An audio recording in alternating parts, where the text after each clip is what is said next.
Assalamualaikum warahmatullahi wabarakatuh. Alhamdulillahi wa kafa. Wassalatu wassalamu ala rasulillahi al-mustafa wa ala alihi wa sahbihi wa man wafa. Amma ba'd. Fa ya ibadallah, usi nafsi wa iyyakum bi taqwallahi faqad faza al-muttaqun. Fala tamutunna illa wa antum muslimun. Faqala ta'ala ya ayyuhalladzina amanu taqullaha haqqa tuqatih wa la tamutunna illa wa antum muslimun. Saudara-saudariku, alhamdulillah kita awali pertemuan kita di siang ini dengan bersyukur pada Allah Subhanahu wa taala bahwa kita masih diberikan kesempatan oleh Allah untuk hidup sampai dengan hari ini di hari keempat bulan Ramadan 1437 Hijrah. Semoga Allah Subhanahu wa taala berkenan menerima setiap ibadah yang kita tunaikan khususnya di bulan Ramadan ini dan juga membimbing kita agar bisa memaksimalkan ibadah di bulan ini sehingga kita bisa menunaikan seperti yang dikehendaki oleh Allah Subhanahu wa taala dan mendapatkan keridhaan dari sisi. Bapak Ibu sekalian, untuk sesi kali ini kita akan khusus menepikan sejenak kajian tafsir kita untuk membahas hal-hal terkait dengan Ramadan, khususnya tuntunan Al-Quran dan Sunnah Rasulullah SAW di bulan Ramadan. Ini penting kami sampaikan. Saya akan buka dulu dengan dua keterangan dari Nabi SAW bahwa di antara kemuliaan Ramadan, jika Anda bisa menunaikan ibadahnya dengan baik, itu di siang ataupun malamnya, salah satunya bisa menghadirkan ampunan Allah Subhanahu wa taala yang berkenan mengampuni seluruh dosa-dosa. Anda bayangkan seluruh dosa-dosa yang pernah kita kerjakan dari mulai baligh sampai dengan tiba di masa kita memohon ampunan itu, ya. Baik, perhatikan misalnya di malamnya, ya, suasana malamnya, belum ke siangnya. Hadis riwayat Al-Bukhari nomor hadis 37-nya, ya.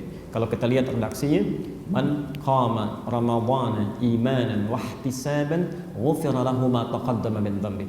Siapa yang bisa menunaikan qiyam Ramadan yang kita sebut dengan tarawih itu, kalau dia lakukan dengan benar, ya, yakin karena Allah, dengan imannya bukan karena sekedar formalitas saja, kemudian dia berusaha mendapatkan pahala berlimpah dengan mengevaluasi dirinya, maka perhatikan kalimatnya.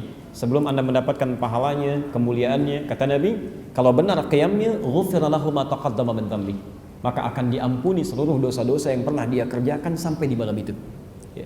Termasuk siangnya. Kita sekarang ada di fase siang, ya. Perhatikan keterangan Rasulullah SAW, ya.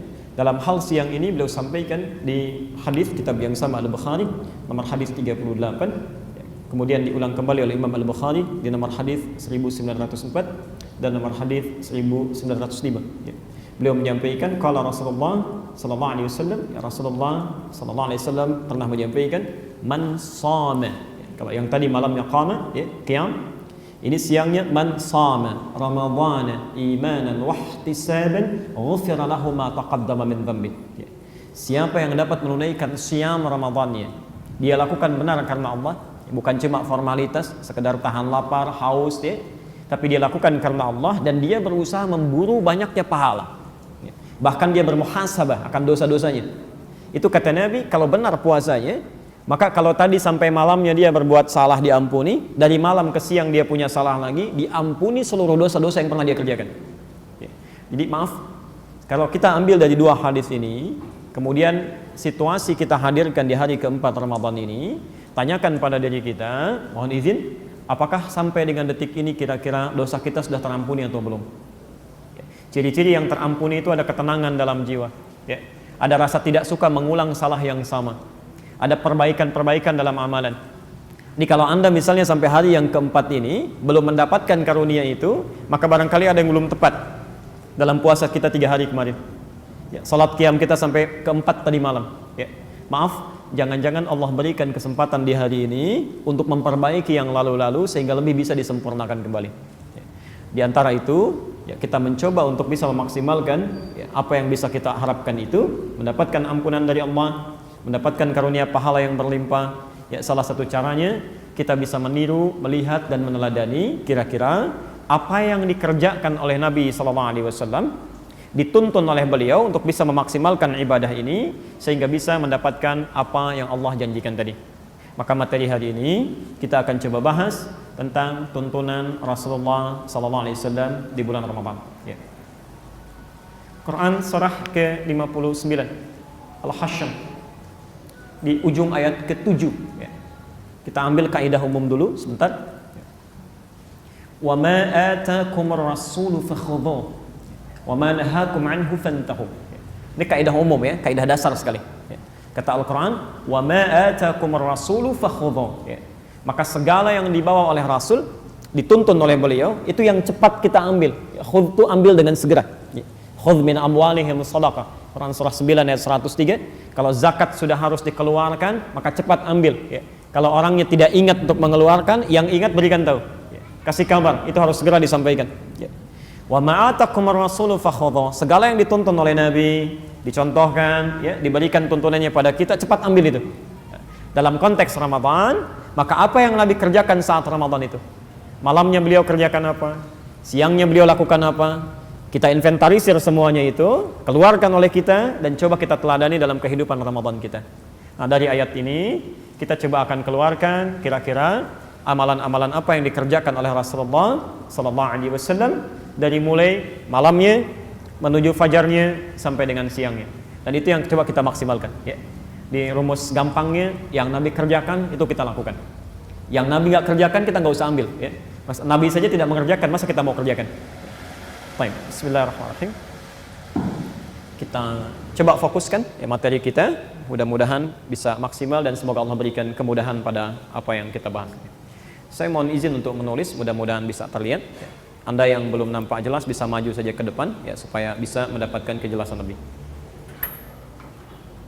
Mudah-mudahan bisa efektif ya, karena kami akan berhenti di 2:30 ya. Jadi kalian harus berangkat, jadi 2:30 nanti kita berhenti. Kalau ada yang mau ditanyakan, saya berhenti jam 2, Anda bisa tuliskan dari sekarang. Baik, bismillahirrahmanirrahim ya.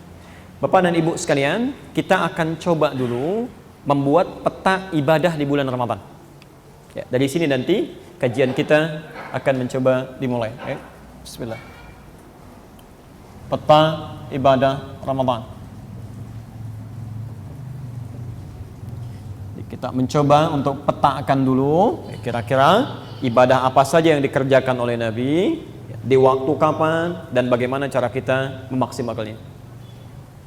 Baik. Secara umum, amaliyah Nabi SAW di bulan Ramadan itu dibagi pada 3 bagian. Dibagi pada 3 bagian waktu utama.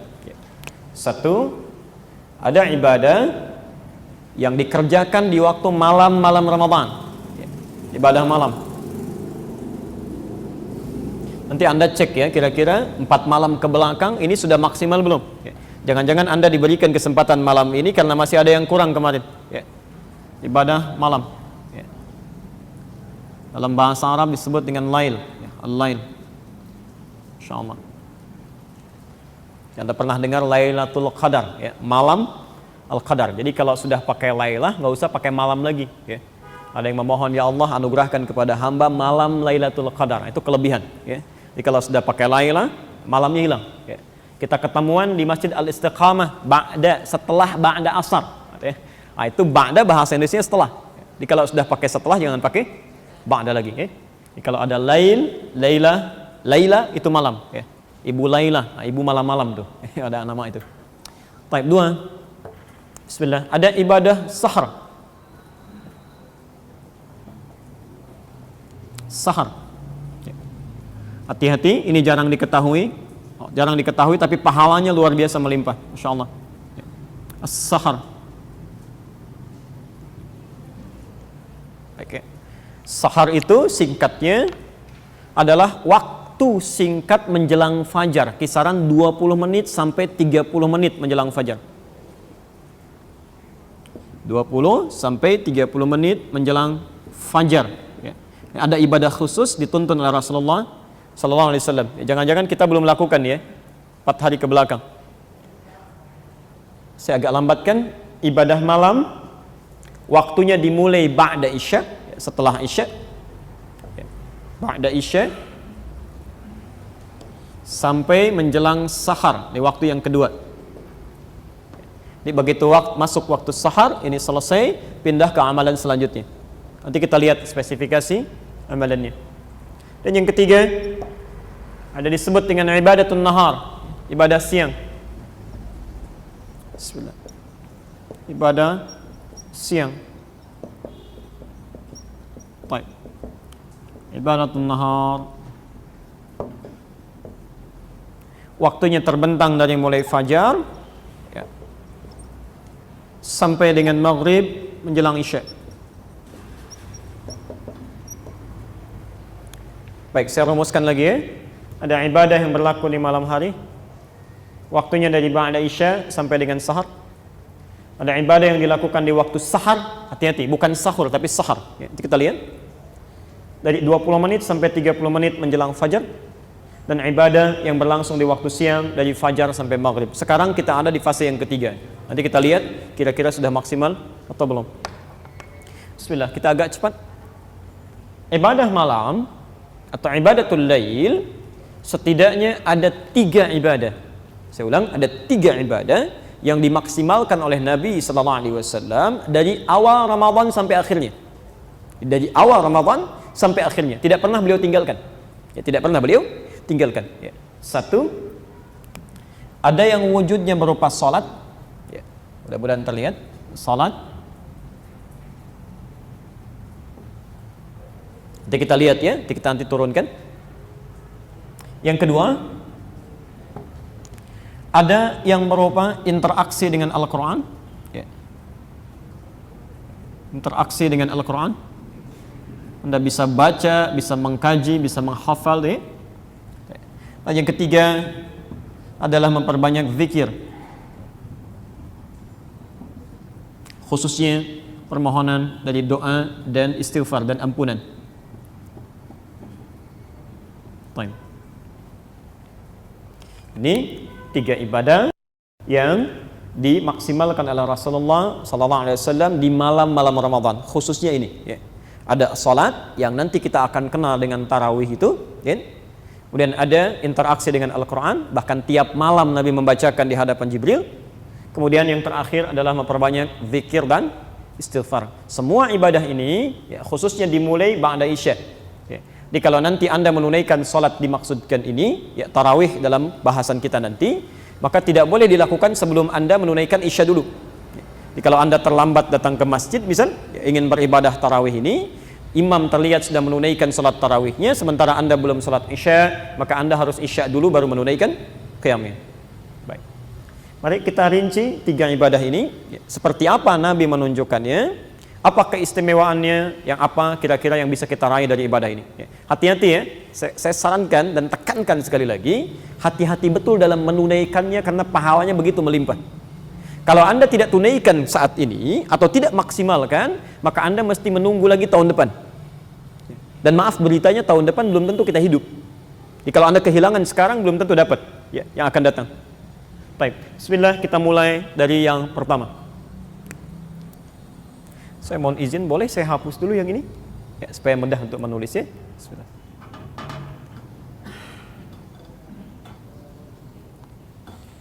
Baik, kita mulai yang pertama, ibadah salat. Salat. Di masyarakat dikenal dengan istilah tarawih. Ya. Kita keluarkan dulu hadis-hadisnya ya. Kita bertanya pada Nabi, seperti apa gambarannya, nanti baru kemudian kita jabarkan lebih dalam lagi. Ya. Kalau kita melihat hadis-hadis Nabi SAW, kita akan perhatikan bahwa istilah tarawih itu hampir tidak ditemukan dalam hadis. Jangankan hadis sahih, hadis palsu pun Anda nggak akan dapati. Ya. Tapi bukan berarti salah ya, nanti kita akan lihat di akhir. Ya, apa maksudnya? Ya. Ternyata Nabi menyebutnya dengan qiyam. Qiyam. Ya. Beliau sampaikan, qiyam, ini bahasa beliau. Ya. Man qama ramadhana imanan wa ihtisaban, ghufira lahu ma taqaddama min dhanbi. Ya, kata Nabi, siapa yang bisa menunaikan qiyam Ramadan di malam itu, benar dia tunaikan karena Allah, dia berburu pahala dengan bermuhasabah, maka Allah akan berikan kepadanya, perhatikan, kalau benar salatnya, akan diampuni seluruh dosanya yang pernah dia kerjakan sampai malam itu. Ya. Ya, Anda bisa temukan itu di Al-Bukhari, nomor hadis ke-37, Kitabus Siyam. Ya. Atau kadang kalau Anda punya kitab cetakan berbeda, atau syarah Fathul Bari-nya, misalnya, salah satu contohnya itu bisa berbeda ya, nomornya, kalau Anda menggunakan syarah. Ya. Misal ada terbitan Fathul Bari, Syarah Sahih Al-Bukhari, karangan Ibnu Hajar Al-Asqalani. Ya. Kalau terbitan Darul Hadis, ya, cetakan Darul Hadis, ya. Itu ada di jilid yang keempat, halaman 291, kitab Salat Tarawih, kitab pembahasan nomor ke-31, ya. Nomor hadisnya 2008 sampai 2009. Posisinya sebelah kiri paling atas, ya. Ini yang terbitan Darul Hadis cetakan tahun 2002. Ya. Ukuran 17 kali 26 cm. Baik. Nah, dari segi waktu, pelan-pelan kita bahas dulu. Waktu penunaiannya, ya, istilah salatnya disebut oleh Nabi SAW dengan qiyam. Lihat apa pentingnya istilah qiyam ini. Di dalam Quran, kata qiyam itu dibagi pada dua bagian. Pertama, ada yang disebut dengan qiyamul lail. Ya, qiyamul lail, yaitu salat yang ditunaikan waktunya ba'da isya, ya, dengan sunnah rawatibnya, tanpa didahului dengan tidur dulu. Jadi kalau Anda misalnya bangun di malam hari ingin menunaikan salat setelah isya tanpa didahului dengan tidur, ya, apakah langsung setelah isya atau malamnya misal, ya, Anda pulang dari dinas atau ibu pulang dari satu tempat, ya, belum sempat tidur kemudian salat, itu salatnya disebut dengan qiyamul lail. Ya. Dalilnya ada di Quran surah 73 ayat 1 sampai 20 Al-Muzammil. Sebut dengan qiyamul lail. Ya. Hati-hati ya, seringkali ada di satu instansi tertentu, lembaga atau bahkan sekolah mengadakan acara mabit, malam bimbingan iman dan takwa, salah satu paketnya qiyamul lail, tapi pada tidur dulu. Nah, itu secara fikih kurang tepat. Ya. Kalau qiyamul lail nggak tidur. Kalau tidur dulu kemudian malamnya bangun, itu disebut dengan tahajud istilah Qurannya. Tahajud. Ini yang kedua. Quran surah ke-17 Al-Isra ayat 79 sampai 81, ya. Wa minal laili fatahajjad bihi, tahajud. Baik. Fokus. Kalau Nabi menyebutkan salat di malam Ramadan ini dengan istilah qiyamul lail fi Ramadan, maka Anda harus menunaikannya langsung setelah Isya, tidak boleh didahului dengan tidur. Tapi kalau Nabi sebutkan tahajjud fi Ramadan, itu artinya kita harus tunaikan setelah tidur dulu baru malamnya bangun. Tapi ketika Nabi menyebutkan dengan nama umumnya qiyam, mencakup dua hal ini yang di luar Ramadan, ya, maka itu dari sisi waktu ada kemudahan bagi kita untuk menunaikannya. Ya. Di antum ingin kerjakan setelah Isya, setelah Isya langsung sholat tuh boleh, silahkan, gak ada masalah. Ya. Tapi kalau sekiranya ada keinginan untuk istirahat dulu, malamnya bangun, ya, atau ada sementara yang mendapatkan kemacetan, pulang telat dari kantor, ingin istirahat dulu, malamnya baru sholat, sah, ya. Ingin ditunaikan di malam harinya. Waktunya membentang dari ba'da isya sampai menjelang fajar di sahar. Jelas di sini? Nah, jadi itu yang pertama, kenapa disebut dengan qiyam, untuk menunjukkan dari fleksibilitas penunaiannya, kemudahan waktunya. Baik, saya agak pelankan sedikit. Ya Rasulullah, kami sudah tahu insya Allah waktu penunaiannya, salatnya disebut dengan qiyam. Sekarang bagaimana cara kami menunaikannya? Cara kami menunaikannya. Baik, Bapak dan Ibu, terkait dengan cara penunaian qiyam ini, maka ada dua topik bahasan yang harus kita ketahui dengan dalam. Satu, segi jumlah rakaatnya, berapa rakaat kita tunaikan. Pelan-pelan, saya izin hapus ini ya. Bismillah. Bahasan pertama dari sisi rakaatnya. Ya Rasulullah, bagaimana cara kami menunaikannya? Pertama, berapa rakaat kami tunaikan? Ya, kira-kira berapa rakaat? Jangan dikira-kira, kita tanya pada Nabi ya. Kalau dikira-kira nanti nggak nyampe itu. Tanyakan pada Nabi, berapa beliau kasih keterangan, itu yang coba kita pilih dan kita lakukan. Baik ya?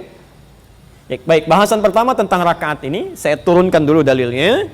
Dari situ baru kita coba pahami setiap keterangan-keterangannya. Ya.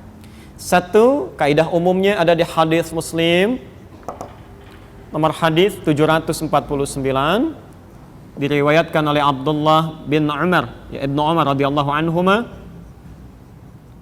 Baik. Kemudian standar rakaatnya kita temukan di Al-Bukhari salah satunya. Saya ingatkan sekali lagi ya, namanya bukan Bukhari. Ya. Kalau kita ingin menuliskan Bukhari, maka dalam ilmu hadis kaidahnya tambah al. Ya. Agak kurang tepat kalau Anda hanya menyebut Imam Bukhari. Ya. Karena nama aslinya, saya ingatkan kembali, Nama asli beliau itu Muhammad, ya. Punya bapak namanya Ismail, kakeknya Ibrahim, kakek buyutnya Al-Mughirah, eyang buyutnya Al-Bardizbah, tinggal di Kecamatan Ju'fah, Kabupaten Bukhara, Provinsi Khurasan, sekarang negaranya Uzbekistan. Nah, kalau ada non-Arab dia datang ke Arab, ingin belajar, maka biasanya umumnya dia datang memperkenalkan diri itu dengan nama daerahnya, nama asal, bukan nama diri umumnya, walau tidak semuanya, ya. Ingin menerangkan bahwa Islam sudah sampai ke tempat saya, ini buktinya saya masuk Islam. Oke. Nah, rumus cepatnya, Anda tambah al di depan nama daerahnya, lalu huruf terakhirnya ganti dengan i, harakat kasrah. Misal Bukhara, tambah al di depannya, al-Bukhara, ujungnya jadikan i, Al-Bukhari, saya dari Bukhara. Jelas ya? Misal kita punya guru besar namanya Syekh Nawawi dari Banten, ya. Datang ke Mekah jadi guru besar di sana, memperkenalkan dirinya, ya. Ana Nawawi Al-Bantani, ahli hadis kontemporer sedunia, ya, sedunia ini. Dan pakarnya bukan pakar biasa, pakar sanad, ya. Di gelarnya Musnid ad-Dunya, ahli hadis yang hafal sanadnya sampai tersambung pada Nabi sedunia. Itu ternyata bukan orang Arab yang terakhir itu, ya. Itu orang Padang, orang Indonesia, ya. Namanya Syekh Yasin Al-Padangi, ya. Nanti ada Syekh Abdul Somad Al-Palembangi, ada Syekh Ahmad Khatib Al-Minangkabawi, ya. Ditambah al di depannya, ujungnya ganti dengan i. Nomor hadis 1147, ditemukan juga di Sahih Muslim, nomor hadis 738 dari Sayyidah Aisyah radhiyallahu anha. Kalau di kitab ini nomor hadis 2013, posisi di halaman 295 paling kiri sebelah bawah, okay? Dari Aisyah radhiyallahu anha. Baik, kemudian formulasi selanjutnya ada di hadis Muslim nomor hadis 764 dari Ibnu Abbas radhiyallahu anhuma. Ditemukan juga di Abu Daud nomor hadis 1365. Dan terakhir, ya, contoh dari Umar bin Khattab kita temukan di nomor hadis di Al-Bukhari, hadis 2010 sampai 2012. Hapus dulu yang ini. Ya Rasulullah sallallahu alaihi wasallam, kalau kami ingin menunaikan qiyam, berapa rakaat kami tunaikan? Ya, baik. Mari fokus. Keterangan pertama, hadis Muslim nomor hadis 749 dari Abdullah bin Umar, disingkat jadi Ibnu Umar radhiyallahu anhuma. Saya bacakan hadisnya. Qala Rasulullah sallallahu alaihi wasallam, Rasulullah sallallahu alaihi wasallam pernah bersabda, salatul laili, ya, salat malam itu qiyam masna. Silahkan Anda boleh tunaikan minimal 2 rakaat salam, 2 rakaat salam. Jadi Anda bisa mulai dengan 2 rakaat kemudian salam, ya. Selesai 2 rakaat kemudian salam. Sampai berapa rakaat ya Rasulullah? Ya. Ternyata beliau tidak sebutkan berapa rakaatnya. Yang menarik beliau sebutkan batas waktunya. Wa idza khasyya ahadakumul fajra falyutir rak'atan wahidah. Dan jika Anda sedang menunaikan salat ini tiba-tiba khawatir fajar akan segera datang, masuk waktu sahar, ya, maka segera tutup dengan tunaikan 1 rakaat witirnya. Witir 1 rakaat. Ya. Saya mau tanya, kira-kira kalau ada orang salat dari ba'da Isya 2 rakaat sampai menjelang fajar, berapa rakaat itu salatnya? Kalau dalam teori ilmu hadis ini menunjukkan pada bilangan banyak tanpa batasan, ya, sepanjang ada kemampuan. Ya. Jadi standar pertama, saya ulang, standar pertama dalam jumlah bilangan rakaat tarawih, ya, atau qiyam itu, kata Nabi, pertama silahkan sesuai dengan kemampuan, kami tidak berikan batasan khusus. Ya, tapi minimal 2 rakaat, salam 2 rakaat, salam. Jelas? Tapi kita bertanya, ya Rasulullah, kalau kami tidak diberikan tuntunan standar dari rakaat, khawatirnya nanti orang seenaknya saja. Ya, malam ini 2, besok baru 4. Ya. Besoknya lagi 6, besoknya lagi turun ke 2 lagi. Ya. Maka tidak akan stabil ibadahnya, ya, semaunya, seenaknya. Apakah berkenan Rasulullah SAW, ya, menyontohkan kepada kami bilangan standar yang kiranya mudah diikuti? Ya. Maka Abdullah bin Mas'ud dan Hudzaifah al-Yamani mencoba bertanya kepada Sayyidah Aisyah, istri Rasulullah sallallahu alaihi wasallam, bagaimana sifat salatnya Nabi sallallahu alaihi wasallam. Ya. Maka kemudian dijawablah dan direkam di Sahih Al-Bukhari nomor hadis 1147 dan di hadis Muslim nomor hadis 738. Saya bacakan hadisnya. Maka yazidu fi Ramadan wala fi ghairihi. Kata Aisyah radhiyallahu anha, selama bersama saya, lihat kalimatnya, selama bersama saya, Rasulullah sallallahu alaihi wasallam dalam salat qiyamnya di Ramadan atau di luar Ramadan, beliau tidak pernah lebih dari ada 11 raka'atan, 11 rakaat. Hadis yang pertama. Ya. Baik, pelan-pelan fokus, kalau ada tambahan spidol barangkali bisa enggak melengkapi. Ya. Di satu, ini redaksi 11 rakaat yang standar, ya. Bagaimana cara menunaikannya? Kata Sayyidah Aisyah, yusalli arba'an. Pertama, beliau lakukan dulu 4 rakaat, kemudian salam. Thumma yusalli arba'an, kemudian salat 4 rakaat lagi, kemudian salam.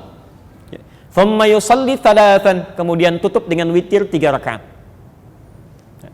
Jadi, jika Anda kemudian menemukan di sebagian tempat ada orang tertentu atau saudara kita menunaikan salat qiyamnya dengan 11 rakaat, urutan kemudian 4, kemudian 4, kemudian 3, itu benar. Ya, disandarkan pada hadis riwayat Aisyah radhiyallahu anha. Jelas sampai sini? Baik. Apakah kemudian harus 4-4-3 saja? Ternyata keterangan Ibnu Abbas, ya, hadis Muslim nomor hadis 764, menyampaikan saat Rasulullah sallallahu alaihi wasallam tinggal dengan bibinya Maimunah. Ya. Kan Rasulullah tidak setiap malam di rumah Aisyah kan? Ya, kadang di tempat istri beliau yang lain, di Ummu Habibah, Ummu Kulthum, ada Maimunah, ada Zainab. Nah, saat menginap di rumah bibinya Ibnu Abbas, ya kata Ibnu Abbas, saya bacakan hadisnya, kana salatun nabiyyi sallallahu alaihi wasallam, kami saksikan salatnya Nabi sallallahu alaihi wasallam 13 raka'atan, 13 rakaat. Ya, Masya Allah. Nanti kita lihat ya. Dan ternyata 13 rakaat ini pun inti salatnya 11 juga. 11 juga. Ya. Di inti salatnya 11 rakaat, yang duanya itu dikenal dengan istilah khafifatain. Pelan ya, nanti saya terangkan.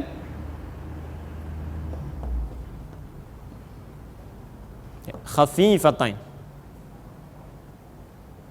Ya. Khafifah itu ringan. Ya, khafifatain 2 rakaat yang ringan. Ya. Maksudnya pembuka salat. Kalau kita warming up lah ya, supaya sebelum kita tunaikan yang intinya, hati kita sudah ada ketersambungan dengan Allah. Ya. Kenapa disebut khafifah ringan? Karena sholat ini saat ditunaikan, itu Anda tidak membacakan iftitah dan surah. Hanya Al-Fatihah saja. Ya, jadi begitu takbir, Allahu Akbar, langsung ta'awudz, ya, sampai selesai Fatihahnya, kemudian Anda langsung rukuk, i'tidal, sujud, demikian selanjutnya sampai 2 rakaat. Ya, karena itu disebut ringan. Jadi nggak usah baca surat ya. Ya, Nabi aja nggak baca, masa Anda mau baca? Ya, jangan terlampau soleh ya. Baik, cukup sampai Al-Fatihah saja. Taib, yang 11 rakaatnya ini intinya. Ini intinya. Ternyata ditunaikan 2 rakaat salam. 2 rakaat lagi salam. 2 rakaat lagi salam, dan 2 rakaat salam, 2 rakaat salam plus witir 1. Kalau berhenti di 8, witirnya 3. Baik. Jadi saat Anda misal mendapati di satu tempat atau Anda sendiri yang melakukan 11 rakaat dengan rumusnya 2, 2, 2, 2 ditutup dengan 3 rakaat witir atau 1 witir di akhir, maka itu pun sah dilakukan berdasar hadis yang tadi kami sebutkan. Jelas sampai sini? Oke, jadi tidak ada masalah di sini. Baik. Yang selanjutnya, sekali. Bukankah Nabi terkadang salat dengan sahabat yang lain? Bahkan di Ramadan 3 malam beliau salatnya kan dengan sahabat lain ya. Dia tunaikan di masjid, baru selebihnya dengan istri-istrinya atau di rumah beliau ya. Baik, keterangan Umar bin Khattab dikuatkan oleh Utsman bin Affan, bahkan nanti Ibnu Abbas juga meriwayatkan ini. Nabi pernah menunaikannya dan Umar kemudian menguatkan memilih dengan 20 rakaat plus 3 witir. Jadi ini 11, 13, ini 23. Ya, 23. 20 tarawihnya, witirnya 3. Masya Allah. Bahkan nanti ada yang sampai 36. Ya. Ada yang sampai 40 Ubay bin Ka'ab ya, dan jadi imam nanti di masa Umar bin Khattab ya. Tapi kalau rumusnya di atas 11, di atas 13, misal sampai 23, 36 dan selebihnya, maka rumusnya tidak menggunakan 4-4 tapi 2-2. 2 rakaat salam, 2 rakaat salam ya, sampai 10 kali baru witirnya 3. Oke? Jadi di sini ada kemudahan bagi kita dalam menunaikan salat qiyam dalam bilangan ini, Silahkan Anda tunaikan semampu yang bisa kerjakan. Ini ada batasannya. Silahkan dipilih. Ya. Di Madinah misalnya, kalau Anda umrah sekarang, ikut tarawih di sana, itu dari sejak zaman Imam Malik sampai sekarang, rata-rata 36 rakaat. Anda akan sholat 36 rakaat. Witirnya 3. Kalau Anda ke Mekah, itu 23 rakaat. Ya, 20 qiyamnya, 3-nya witir. Lingkaran sekitarnya, sebaliknya lagi 11. Ya. Baik Syekh bin Baz memilih 11. Ya. Kemudian ada yang 13, gak ada masalah. Ya. Bahkan ada yang sampai 40. Ya. Jadi, kalau kita masih mengacu pada dalil-dalil ini, silahkan ada yang bisa menjadi standar patokan untuk kita. Yang salah tetap satu golongan saja, yang tidak sholat. Jadi sepanjang masih ada yang sholat, ya kaidahnya ada di sini, maka tidak perlu kita berselisih pada sesuatu yang dituntun oleh Nabi. Jelas ya? Cuma nanti di akhir kita akan lihat, kalau Nabi menunaikan 11, bagaimana cara sholatnya? Ya kalau sekiranya ditunaikan 20, bagaimana cara sholatnya? Nanti di situ baru kita paham, oh ternyata kalau 11 begini maksudnya. Kalau 20 segini arahnya, ya. Jelas ya? Baik. Sekarang bahasan keduanya, bismillah. Ya Rasulullah, kami sudah tahu sekarang bisa memilih baik itu 11, ya. Ada yang 13 ataupun lebih daripada itu, ya. Sekarang pertanyaan kami ya Rasulullah sallallahu alaihi wasallam, bagaimana cara menunaikannya? Ya. Baik yang 11 atau selebihnya, sifatnya seperti apa? Sifat salat Nabinya. Ini saya mohon fokus di sini karena ini yang paling menentukan. Anda sampai 100 rakaat pun tapi tidak mengikuti sifat salat Nabi yang ini, maka tidak berfaedah salat kita. Ya. Kata Nabi, maaf ya, rabba qa'imin laisa lahu min qiyamihi illa as-sahar. Tidak sedikit orang yang menunaikan qiyam di malam Ramadan tapi tidak mendapati apapun. Ingat, tidak mendapati apapun. Maghfirah tidak dapat, rahmat tidak dapat, pahala juga tidak dapat. Dia cuma capek begadang saja. Itu ruginya fatal. Ruginya fatal. Maka mari kita lihat bahasan keduanya. Setelah tahu jumlah rakaatnya, sekarang kita belajar bagaimana sifat salat Nabi. Ini yang penting, ya. Sampai para ulama menulis beberapa buku tentang sifat salat Nabi sallallahu alaihi wasallam, ya. Baik, mari kita lihat keterangan dari Abdullah bin Mas'ud dan Hudzaifah al-Yamani ketika bertanya tadi pada Sayyidah Aisyah radhiyallahu anha. Di riwayat yang sama Al-Bukhari nomor hadis 1147, ya, di hadis Muslim nomor hadis 738. Ya. Saya sempurnakan jawabannya. Jadi, jawaban pertama tentang rakaatnya. Nah, tentang sifatnya kata Aisyah, la tas'al an husnihinna wa tulihinna. Tapi kamu tidak usah tanya kata Aisyah. Jadi jawaban majaz kiasan, ya. Tapi enggak usah tanya tentang bagusnya dan panjangnya bacaan Nabi. Ya. Bagaimana khusyuknya, gerakan-gerakannya, keindahan bacaannya. Masya Allah. Kemudian Abdullah bin Mas'ud dan Hudzaifah al-Yamani mencoba untuk bisa mendapati itu. Ya. Saat sholat di belakang Nabi SAW, maka Masya Allah. Ya. Lihat komentar Abdullah bin Mas'ud. Ya. Tapi sebelumnya saya ingin berikan gambaran dulu, ya. Ini sahabat mulia Abdullah bin Mas'ud radhiyallahu anhu, termasuk di antara kalangan sahabat yang paling indah bacaan Qur'annya, paling bagus. Ya. Bahkan pernah satu ketika beliau membacakan Qur'an, itu pohon-pohon bergerak, Bu. Ya. Angin kemudian bertiup, Pak. Beliau kemudian diam, tenang lagi situasi. Dibacakan, bergerak lagi. Ketika disampaikan pada Rasulullah SAW, lihat komentar Nabi. Kata Nabi, ketika engkau bacakan itu, malaikat turun berebut untuk mendengarkan bacaan. Saking indahnya. Tapi ketika beliau sholat di belakang Nabi, perhatikan komentarnya. Kata beliau, tidak pernah saya mendengar satu bacaan seindah bacaan Nabi. Jadi kalau dibacakan, Masya Allah, ada ketenangan dalam jiwa. Dibacakan tentang surga, seakan-akan segera ingin masuk ke dalamnya. Dibacakan tentang neraka, bergetar kita khawatir, ya, kalaupun sekedar diperingati, deh, itu bacaan Nabi. Dan rakaatnya tenang, gerakan-gerakannya. Kadang setelah salam beliau diam dulu, duduk sejenak istirahat sambil berdoa kepada Allah. Pelan-pelan. Kalau Anda melakukan satu aktivitas tertentu, kemudian berdampak pada ketenangan jiwa, ada kenyamanan dalam roh, itu dalam bahasa Arab disebut dengan tarwihah. Tarwihah. Dari kata rahatun, ya, raha, ya. Asalnya dari kata roh. Sudah jadi bahasa Indonesia, raha, rehat, ya, rehat, ya. Beda dengan istirahat. Rehat beda dengan istirahat. Kalau rehat tuh waktunya sebentar, ya, 10 menit, 15 menit itu rehat. Kalau ditambah dengan ista, ya, dalam kaidah bahasa Arab, ziyadatul mabna tadullu ala ziyadatil ma'na. Ditambah hurufnya bertambah maknanya. Kalau istirahat agak panjang, ya, 30 menit, 1 jam itu istirahat. Ya. Tapi kenapa disebut dengan rehat dan istirahat? Karena saat Anda melakukan itu, ya, tujuan utamanya untuk memberikan kelapangan pada roh. supaya jiwa tenang, pikiran lapang, deh. Makanya ada orang kan yang tiduran sampai 2 jam, sampai bisa berkata begini, aduh saya nggak bisa istirahat. Padahal dia tidur kan? Ya karena jiwanya belum lapang, pikiran masih belum tenang. Nah kalau Anda melakukan aktivitasnya, ya, aktivitas dilakukan, ke ruh ada kelapangan, ke jiwa menjadi tenang, itu tarwihah. Kalau dijamakkan, misal Anda lakukan 2 rakaat, 4 rakaat, 6 rakaat, 8 rakaat, 11 rakaat, maka dijamakkan dari tarwihah menjadi tarawih. Tarawih. Tulis. Tarawih itu bukan nama salatnya. Tarawih itu nama sifat salatnya.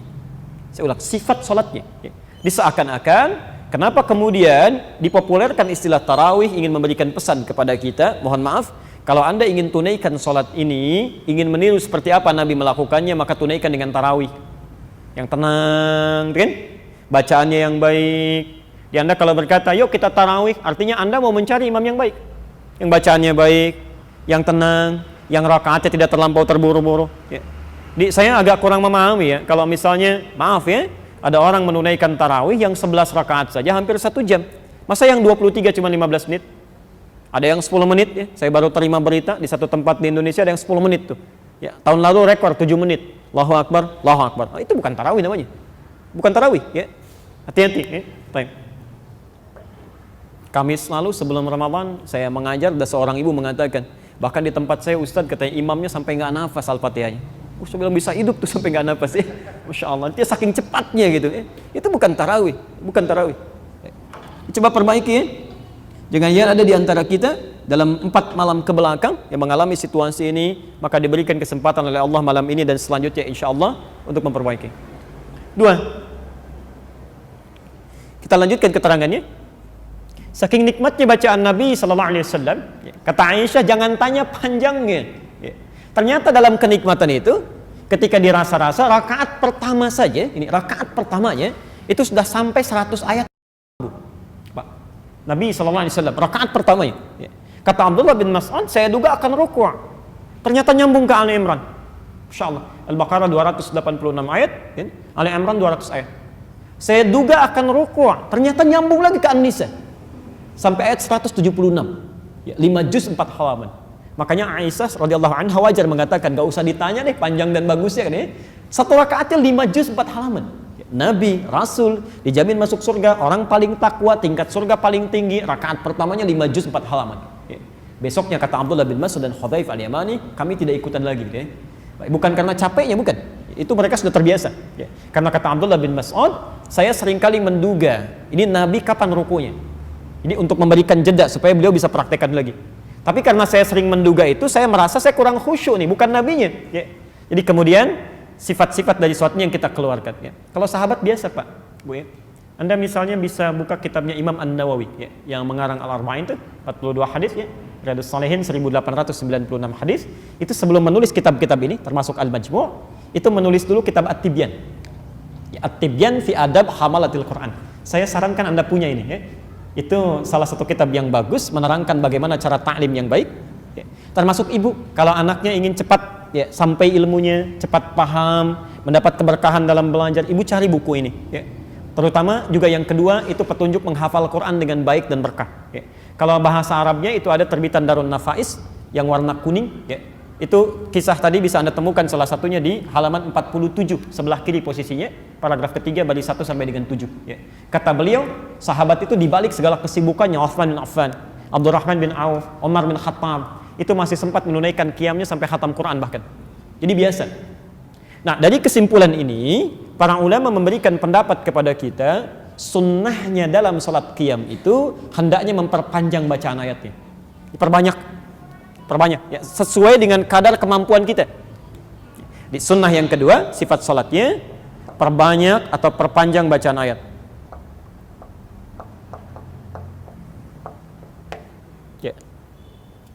Misal Anda yang sebelum Ramadan, bacaan sering salat malam, tapi kadang cuma juz amma aja kan?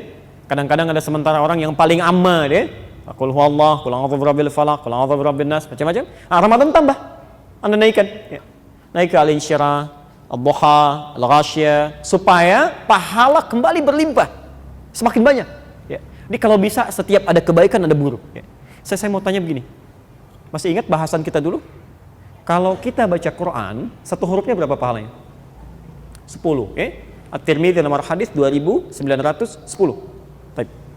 Man qara'a harfan min kitabillah falahu asyru hasanat.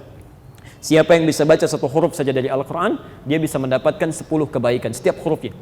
Anda bacakan alif, lam, mim, 3 huruf dapat 30 kebaikan. Itu di luar Ramadan. Saat Ramadan, ingat betul ya catatan ini, saat Ramadan, ketentuan ini tidak berlaku. Saya ulang, ketentuan ini tidak berlaku. Yang berlaku hadisnya hadis qudsi. Hadis qudsi, Allah langsung yang menyampaikan melalui lisan Nabi SAW. Ya. Terdapat di Al-Bukhari nomor hadis 1793, hadis Muslim nomor hadis 1151, di Ibnu Majah nomor hadis 1638. Saya bacakan hadisnya. Qala Allah Azza wa Jalla, kata Nabi sallallahu alaihi wasallam, Allah Subhanahu wa taala berfirman di hadis qudsi, saya langsung ke ujungnya, ke intinya. As-siyamu li wa ana ajzi bihi. Puasa itu tunaikan dengan benar karenaku, kata Nabi, kata Allah, karenaku. Jadi untuk Allah saja. Jangan cuma formalitas ya. Yang lain puasa, Anda ikut puasa, yang penting tahan lapar, tahan haus, itu kurang tepat. Kata Allah, tunaikan puasa untukku, wa ana ajzi bihi. Maka setiap engkau melakukan kebaikan dalam puasa itu, saya akan langsung memberikan pahalanya. Kalau hari biasa malaikat tulis siapkan pahala, Ramadan tidak, Allah yang langsung berikan. Dan minimalnya, perhatikan, minimalnya wal hasanatu bi asyri amthaliha. Setiap kebaikan yang dilakukan saat Ramadan itu, Anda bisa mendapatkan 10 kali lipat hari biasa. Jadi kalau Anda baca ayat Quran misalnya, maaf tadi alif lam mim, biasa 30, Ramadan kali 10 lagi. Satu hurufnya 100 kebaikan. Maka rugilah orang sekiranya, maaf ya, hanya sekedar mencukupkan pada bacaan yang sedikit, tidak diperbanyak. Termasuk bacaan di luar salatnya. Anda mesti punya target ya, mesti punya target. Di sehari mesti baca berapa ayat, kemana sedekahnya, apa yang mau dikerjakan kebaikannya, ayo keluarkan. Ya. Jadi perbanyak ayat sekiranya untuk bisa memperbanyak pahala kebaikan. Termasuk cari imam yang baik-baik. Ya. Biasanya yang singkat-singkat di weekend, Sabtu, Ahad, cobalah Anda cari imam yang sekiranya misal bisa 1 juz ya, atau minimal setengah juz sesuai dengan kadar kemampuan. Ya. Berita baiknya dari Nabi, innama ju'ilal imamu liyutamma bihi.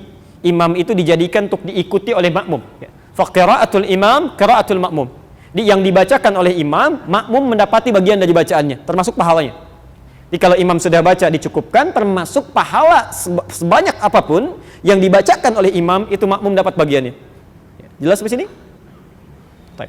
Saya akan masuk pada bagian yang terakhir dari amalan Nabi di waktu malam itu. Ini yang paling penting. Sifatnya. Saya fokus sini, ya. Karena ini yang menentukan apakah dosa kita bisa berpeluang diampuni atau tidak. Ya. Demi Allah saya katakan, Anda jangan buang-buang peluang ini ya. Kalau kemarin belum maksimal, malam ini maksimalkan. Lihat sifat yang terakhir, yang ketiga. Kata Nabi, man qama ramadhana imanan wahtisaban. Imanan wahtisaban. Rumusnya sifat yang ketiga, lakukan karena Allah, karena iman. Hati-hati, kenapa dalam tarawih ini disebutkan ada imanan? Ya, kata para ulama, karena sementara orang kadang-kadang menunaikan qiyam ini untuk formalitas saja. Yang penting sudah tarawih. Kok cepat? Yang penting tarawih daripada enggak. Itu capek itu. Buang-buang energi saja. Tapi yang menarik, wahtisaban. Dengan dia yang kedua, berusaha berburu pahala sebanyak-banyaknya, tapi dengan cara, ini dia, mengevaluasi dirinya, bermuhasabah. Nanti kita terangkan. Bermuhasabah. Ini saya kira jarang dilakukan ini ya. Jarang dilakukan. Baik. Saya lambatkan sedikit. Kita lihat bagaimana caranya. Rumus dari Nabi, kalau Anda sedang menunaikan qiyam tarawih itu, maka di sela-selanya isi dengan ihtisab. Ihtisab. Ya, mencari pahala dengan cara mengurangi dosa. Bermuhasabah, evaluasi diri kita. Kira-kira sampai sholat itu, ya berapa banyak dosa pernah kita kerjakan sampai kita rukuk dan sujud itu. Caranya, misal, saat Anda rukuk, apalagi sujud, ya, Anda kan bisa memilih di antara doa sujud itu, misal ada Subhanakallahumma wa bihamdika Allahumma ighfirli. Maha suci Engkau ya Allah, hamba memujimu. Ampuni hamba ya Allah. Ampuni hamba dalam sujud tuh ya. Ampuni hamba ya Allah, Allahumma ighfirli. Tapi maaf, bukan cuma di lisan. Kalau di lisan nanti hambar cara Anda salat. Begitu Anda mengucapkan Allahumma ighfirli, seketika coba diingat-ingat, hadirkan suasananya. Sebetulnya Anda pernah berbuat dosa apa dari balik sampai Anda sujud itu, sampai Anda meminta kepada Allah untuk diampuni. Coba ingat-ingat, ya. Hadirkan suasana itu. Misal, maaf, dosa sebagai pribadi dulu, dari ujung kepala sampai ujung kaki. Begitu Anda mengucapkan Allahumma ighfirli, coba ingat dosa mata ini, dosa mata. Ya. Jangan dari balik lah, dari tadi bangun saja sampai dengan sekarang, berapa mata pernah melakukan kesalahan?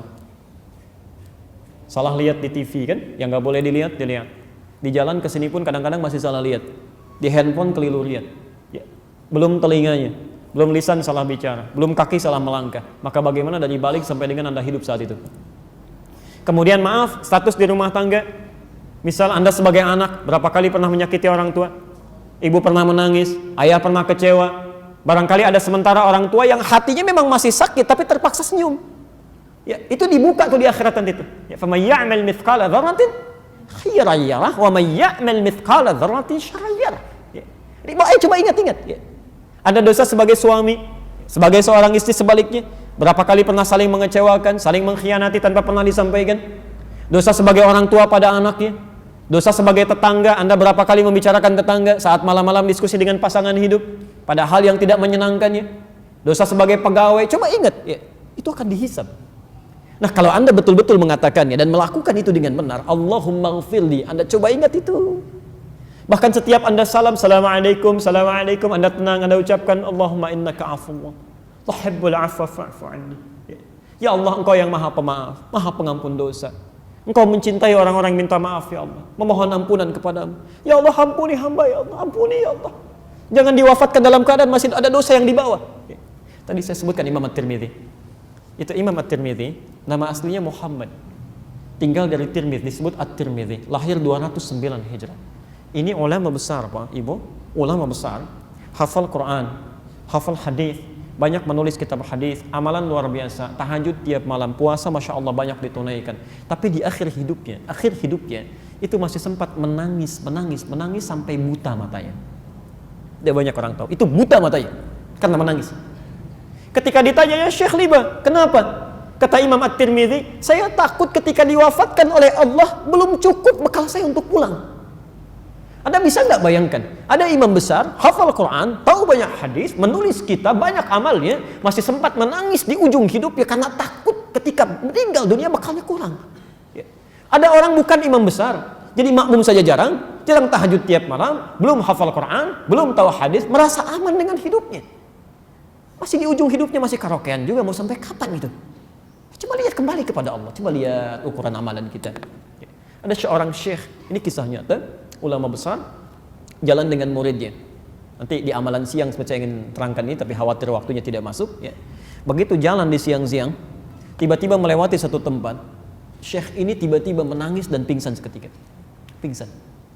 Orang penasaran, ketika bangun dibangunkan oleh muridnya, ditanya, Syekh ma'asabah, apa yang menimpa Anda? Perhatikan jawaban syekh ini. Wallahi demi Allah, katanya, ketika saya menginjak tempat ini, saya teringat dulu saya pernah maksiat di tempat ini. Pernah salah saya. Saya takut dibangkitkan oleh Allah di akhirat nanti, belum saya istighfari di tempat ini dan menjadi saksi bahwa saya pernah bermaksiat di sini. Anda bisa bayangkan, ya. Seorang ulama lewat satu tempat merasa pernah punya salah, langsung beristighfar di situ. Ya. Dia istighfar sampai pingsan. Ya. Mungkin maksiat ulama barangkali dalam tanda petik ya, lupa beristighfar, lupa bacakan ayat ya, atau macam lupa zikir, itu dianggap maksiat dan bisa jatuh menangis tersungkur. Ya. Hasan Al-Basri itu dalam setiap tausiahnya, mau'izahnya itu 10 menit sekali bisa pingsan. Ya, saking pekanya perasaannya. Hasan Al-Basri itu Masya Allah, begitu beliau membuka kalimatnya Alhamdulillahi Rabbil Alamin, tiba-tiba menangis. Jamaah ikut menangis, beliau pingsan. Ketika selesai 5 ughmiya alaih, kenapa bisa pingsan? Kata beliau, saya mengatakan segala puji bagi Allah Tuhan semesta alam, tapi saya takut ketika memuji itu memang tidak benar pujian saya. Selama ini saya masih layak, masih ingin dipuji, masih banyak ingin diangkat, disanjung. Saya takut ketika memuji Allah ternyata saya selalu ingin dipuji. Pingsan. Ketika mengatakan ayyuhan nas ittaqullah, hai Bapak Ibu sekalian, tingkatkan takwa kepada Allah, pingsan lagi. Kenapa Syekh? Saya takut saya katakan pada orang-orang, kalian tingkatkan takwa, saya sendiri menurut Allah belum takwa. Itu sampai pingsan. Makanya saat malam Allah berikan gambaran melalui lisan Nabi, ada peluang kita untuk mengevaluasi diri. Bahkan siang ini, ya, di antara amalan siang itu kan redaksinya sama, cuma berubah katanya. Kalau malam man qama, kalau siang man sama. Man sama. Al-Bukhari nomor hadis 38-nya, di nomor hadis 1904 dan 1905. Man sama Ramadhana imanan wahtisaban. Siapa yang menunaikan puasa Ramadannya diisi dengan iman karena Allah dan dia berburu pahala dengan mengevaluasi dosanya. Ya. Maksudnya Anda misal ke kantor tuh ya, Anda coba lihat di tempat mana Anda pernah berbuat maksiat, Anda istighfar. Di jalan Anda istighfar. Jangan-jangan di mobil Anda pernah kecam orang lain, Anda klaksonin orang tanpa hal yang dibenarkan. Allahu akbar, astagfirullah ya Allah, salah hamba, salah. Itu ghufira lahum ma taqaddama min dhanbi. Kalau benar Anda melakukan itu, dalam qiyamnya saja Allah ampuni semua dosa-dosa yang pernah dilakukan kalau benar tobatnya sampai dengan saat itu. Sampai dengan saat itu. Maka Masya Allah peluang banyak. Kenapa Anda tidak ambil? Ya, 30 malam dibentangkan, 30 siang dihadirkan. Anda nggak ambil itu keterlaluan. Keterlaluan. Ya. Sampai di riwayat Al-Hakim An-Naisaburi di kitabnya Al-Mustadrak, ya, itu pernah dikisahkan. Malaikat sampai turun dari langit. Sampai turun dari langit. Ketika Nabi akan mulai khutbah, ya, dalam mimbarnya, jadi mimbar Nabi itu ada 3 gundukan, 3 tangga itu. Begitu nginjak pada gundukan pertama, turun malaikat menyampaikan. Lihat kalimatnya. Raghima anfu rajul. Dalam riwayat lain bu'dan. Ya, kata malaikat Jibril, sungguh celaka dan keterlaluan. Celaka dan keterlaluan. Ya. Jauh dari rahmat Allah, jauh dari ampunan, jauh dari kebaikan. Siapa dia? Liman adraka Ramadhana falam yughfar lahu. Orang yang sudah disampaikan ke bulan Ramadan tapi tak mampu diampuni dosanya di bulan itu. Kata Nabi, amin. Demi Allah saya katakan, biasanya Nabi yang berdoa, malaikat yang aminkan. Kita berdoa, malaikat aminkan. Man wafaqa ta'minuhu ta'minal malaika ghufira lahu ma taqaddama min dhanbi. Siapa yang aminnya bersamaan dengan aminnya malaikat. Jadi biasanya kita berdoa, malaikat mengaminkan. Ini terbalik. Malaikat yang menyampaikan, Nabi mengatakan amin. Ya, kalau Anda diberikan waktu, ada 1 menit yang istighfar diampuni dosanya. Ada orang kelewat, mungkin wajar. Ini 30 malam, 30 siang. Waktunya membentang, nggak diambil juga, itu keterlaluan. Kata Jibril, keterlaluan. Ya. Dan barangkali mohon maaf ya, coba Anda cek lagi, ya kenapa diberi kesempatan siang ini atau malam nanti. Barangkali salah satunya ada sekian dari dosa kita yang belum kita istighfar. Ya. Ada orang-orang baik yang bahkan tidak mendapati Ramadan. Ya, Syekh Ali Mustafa Ya'qub, Profesor Tuti Alawi, ada sahabat-sahabat yang lain, ada imam besar Masjid An-Nabawi beberapa saat sebelum Ramadan. Allah panggil pulang. Itu kami begitu datang ke Madinah, sudah ramai, ternyata hari Sabtu itu ya ada salah satu imam besar yang diantarkan sampai ke Baqi, kita sholatkan sama-sama. Itu Masya Allah, yang nyolatkan banyak, karyanya banyak, hasilnya banyak, jariahnya luar biasa. Allahu Akbar, sesuai dengan ajalnya ya pulang. Kamu nggak dapat Ramadan, sudah bekalnya sudah cukup, dosa sudah berkurang, istighfar banyak dilakukan, sudah pulang aja. Ya ayat Tuhan nafsul mutmainnah, dapatkan kenikmatan alam kubur di Ali Imran 169 itu sampai 171. Kamu hamba-hamba yang masih hidup nih, saya berikan kesempatan. Allahu Akbar. Ayo cepat istighfari, dapatkan kebaikan. Ya. Jadi kalau Nabi sudah sampaikan keterangannya, ya, ayo coba kita maksimalkan. Tapi itu bagian yang pertama. Kedua, saya agak cepat ya.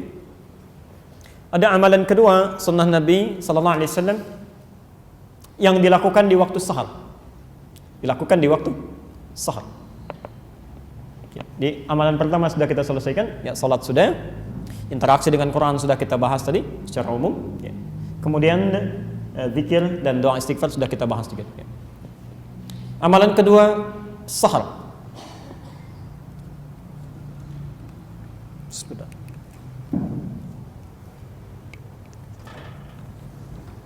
Amalan yang berlangsung di waktu sahar. Jadi bukan sahur ya. Ingat, waktunya disebut sahar.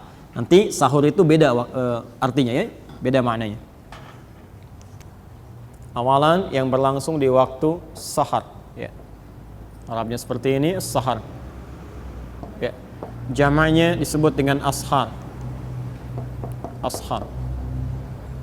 Baik, fokus. Bismillah. Waktu sahar itu kisaran 20 menit sampai 30 menit menjelang fajar. 20 sampai 30 menit menjelang fajar, menjelang subuh.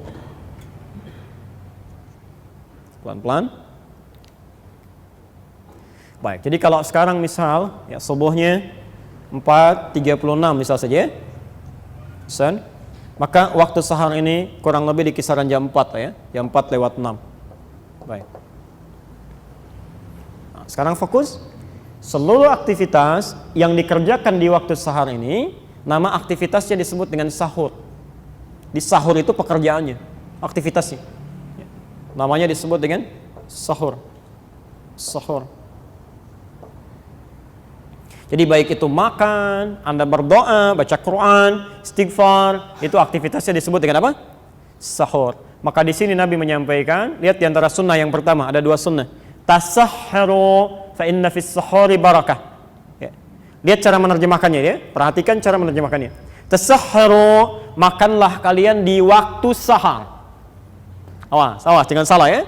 Di makan sahur itu artinya makan yang dilakukan di waktu sahar. Fa inna fis sahuri barakah. Kalau Anda bisa melakukan ini kata Nabi, Allah akan berikan tambahan keberkahan, ziyadatul khair, barakah. Tahan sebentar, kita bahas masalah yang penting dulu ya. Baik, kata Nabi yang sunnah itu makan di waktu sahar. Ya disebut dengan sahur. Kapan sahar itu? Kisaran 20 menit, 30 menit sebelum fajar. Jadi kalau Anda misalnya ingin menunaikan sahur, makan sebelum puasa itu, yang sunnah dilakukan 30 menit paling awal sebelum subuh. Ini yang disebut makan sahur. Jadi kalau jam 3, setengah 3 itu belum sahur. Itu terlalu awal. Ya. Itu sama hukumnya dengan Anda makan jam 10 malam, jam 11 kan? Kadang-kadang dari masjid sudah ada suara setengah 3 kan, sahur. Nanti malam kasih tahu belum, gitu ya. Belum masuk, waktunya belum. Ya. Itu masih terlalu awal. Ya. Nah kalau Anda bisa kerjakan, ya Rasulullah apa faidahnya? Ya. Kenapa harus kami pepetkan ke fajar, menjelang fajar, kisaran 20-30 menit? Kata Nabi kalau Anda bisa kerjakan ini, fa inna fis sahuri barakah, ini Anda bisa dapatkan ini. Ya. Barakah itu dalam istilah fikih itu ziyadatul khair. Bertambahnya satu manfaat dan kebaikan. Manfaatnya akan lebih banyak kata Nabi dibandingkan Anda makan di awal-awal. Ya. Kalau Anda makan jam 3, setengah 3 kan, itu energi akan bertambah, ada kekuatan. Ya. Tapi beda ketika Anda makan menjelang fajarnya 30 menit. Misal tadi subuh 4.36, maghribnya jam berapa? Tempat kami 17.48 ya. Baik. Misal saja 17 masa 17.50 misalnya, sekarang 17.58, 17.50 misal saja. Berapa jam Anda menahan lapar dan haus? Kalau kita asumsikan misal ini 13 jam ya. Kalau kita asumsikan misal di sini 13 jam, misal saja. Sekarang Anda makan minum sebelumnya, setengah jam sebelumnya. Ya, berarti taruhlah plus 30 menitnya, walaupun pas 13 jam sebetulnya. Ya. Berarti Anda tahan lapar dan haus kisaran ini. Tapi kalau Anda mulai makannya jam 3, setengah 3, berarti plus Anda tahan lapar plus 1 jam lagi. Ya. Dari segi kekuatan sudah tidak berimbang. Ya. Antum yang kisaran waktu seperti ini bisa lebih mudah. Ya. Kami dapat undangan ke Tokyo, itu Masya Allah dikirimkan waktu sholatnya, subuhnya setengah 3. Bisa bayangkan. Maghrib jam 7, Isya jam 9. Jadi kalau langsung tarawih, kemudian langsung misal ada ta'lim, tausiah, ada diskusi, selesai jam 12, setengah 3 ketemu subuh. Ya. Di Jerman sekarang 22 jam. 22 jam. Ya. Di Belanda 20 jam. 20 jam. Jadi kalau misalnya Anda tambah lagi sebelum itu Masya Allah, luar biasa ya, cara kita menyikapinya. Maka demi itu, yang pertama, lakukan, ini tuntunan, ini yang ada pahala di sini. Ya. Dan yang kedua, dampak dari ketahanan yang lebih tinggi itu dampaknya ke ibadah. Karena Anda energinya masih kuat, kekuatan masih ada, semangat menunaikan ibadah bisa lebih banyak daripada yang lainnya. Ya. Masa Anda bisa digunakan untuk baca Quran, ya, perbanyak sunnahnya, perbanyak sedekah. Biasanya kalau semakin berkurang tenaga, energi semakin habis, maka bawaannya lemas. Teman lemas itu tidur, pasti itu tidur. Kantor cari musola gitu kan. Nah, di rumah lihat kasur tidur lagi, ke masjid juga tidur lagi. Ini maksimal ini. Jelas ya? Tanya. Amalan terakhir di waktu sahar. Di sini nanti kita berhenti dulu ya. Kita bacakan beberapa pertanyaan insyaallah. Bismillah. Saya mohon Anda fokus pada yang terakhir ini karena ini pahala luar biasa. langsung disebutkan di dalam Al-Quran. Dan ini kalau Anda tidak lakukan, ruginya luar biasa. Rugi luar biasa, demi Allah saya katakan. Anda kalau bisa kerjakan ini, itu jaminannya di Quran, mendapatkan nikmat surga yang tidak biasa. Surga paling indah, bisa melihat Allah tanpa hijab, ada keterangan di Quran, ya. Nanti kita bacakan, bahkan disebutkan redaksi Qurannya, bahkan bisa dikatakan tingkatnya bisa lebih besar dibandingkan dengan surga. Lebih indah, lebih tinggi. Ya. Taib. Tadi ibadahnya di waktu apa namanya? Sahar. Kalau dijamakkan jadi apa? Ashar. Taib. Quran surah ke-51 ayat 18. Ayat 18 itu amalannya. Kalau ingin ayat lengkapnya dengan anugerahnya, Anda bisa mulai dari ayat 15-nya. Jadi di situ langsung disebutkan pahalanya, di surganya di mana, kenikmatannya seperti apa, dari ayat 15 sampai ayat 23. Di antara amalannya yang fokus kita sekarang ayat ke-18-nya. Innal muttaqina fi jannatin wa 'uyun. Ada sementara orang takwa yang nanti tinggalnya di taman surga. Saya mau tanya, tujuan dari puasa itu supaya apa? Takwa. La'allakum tattaqun. Al-Baqarah ayat 183. Tattaqun 19 kali diulang dalam Al-Quran. Tapi sekarang lihat. Nanti kalau Anda bisa takwa, di antara orang takwa ini ada yang tinggalnya di taman surga. Di orang takwa itu ada yang di taman surga, ada yang di surga seluas langit dan bumi. Ali Imran ayat 133 sampai 134 itu yang di surga seluas langit dan bumi. Yang di taman surga itu lebih indah. Perhatikan kalimatnya. Akhidhina ma atahum rabbuhum. Di antara perbedaan taman surga dengan surga yang lain, taman surga ketika Anda membutuhkan apapun itu Allah langsung yang berikan tanpa perantara. Kun fayakun, jangan dibayangkan. Ya, langsung diberikan. Tapi surga lain yang lebih rendah di bawahnya itu yang melayani pangeran surga, namanya wildanun mukhalladun. Ya. Jadi kalau Anda misalnya butuh mau minum sesuatu, maka dia datang. Kalau perempuan pangeran surga, laki-laki bidadari surga. Bi aqwabi wa abariqa wa ka'sim min ma'in. Datang membawakan gelas-gelas yang berkilauan dengan emas yang luar biasa, dihiasi mutiara-mutiara yang berkemilauan. Mala 'ainun ra'at wala udhunun sami'at wala khatara 'ala qalbi bashar. Enggak pernah kelihatan oleh mata, terdengar oleh telinga, bahkan terlintas dalam benak kita. Di Anda bayangkan sekarang pun itu enggak akan pernah seperti itu. Ya. Tapi ini tidak. Dia langsung bisa melihat Allah tanpa hijab bahkan. Quran surah 75 Al-Qiyamah ayat 22 sampai ayat 23. Di mushaf standar paling kiri sebelah atas ya. Wujuhu yauma idzin nadhirah. Orang yang nanti Anda bisa saksikan wajahnya berbinar-binar. Gembira luar biasa. Bukan karena masuk surganya. Ya. Ila rabbiha nadhirah. Dia bisa lihat Allah langsung tanpa hijab. Tanpa hijab. Ila rabbiha nadhirah. Allahu Akbar. Apa amalannya? Di antaranya Quran surah 51 ayat yang ke-18 itu.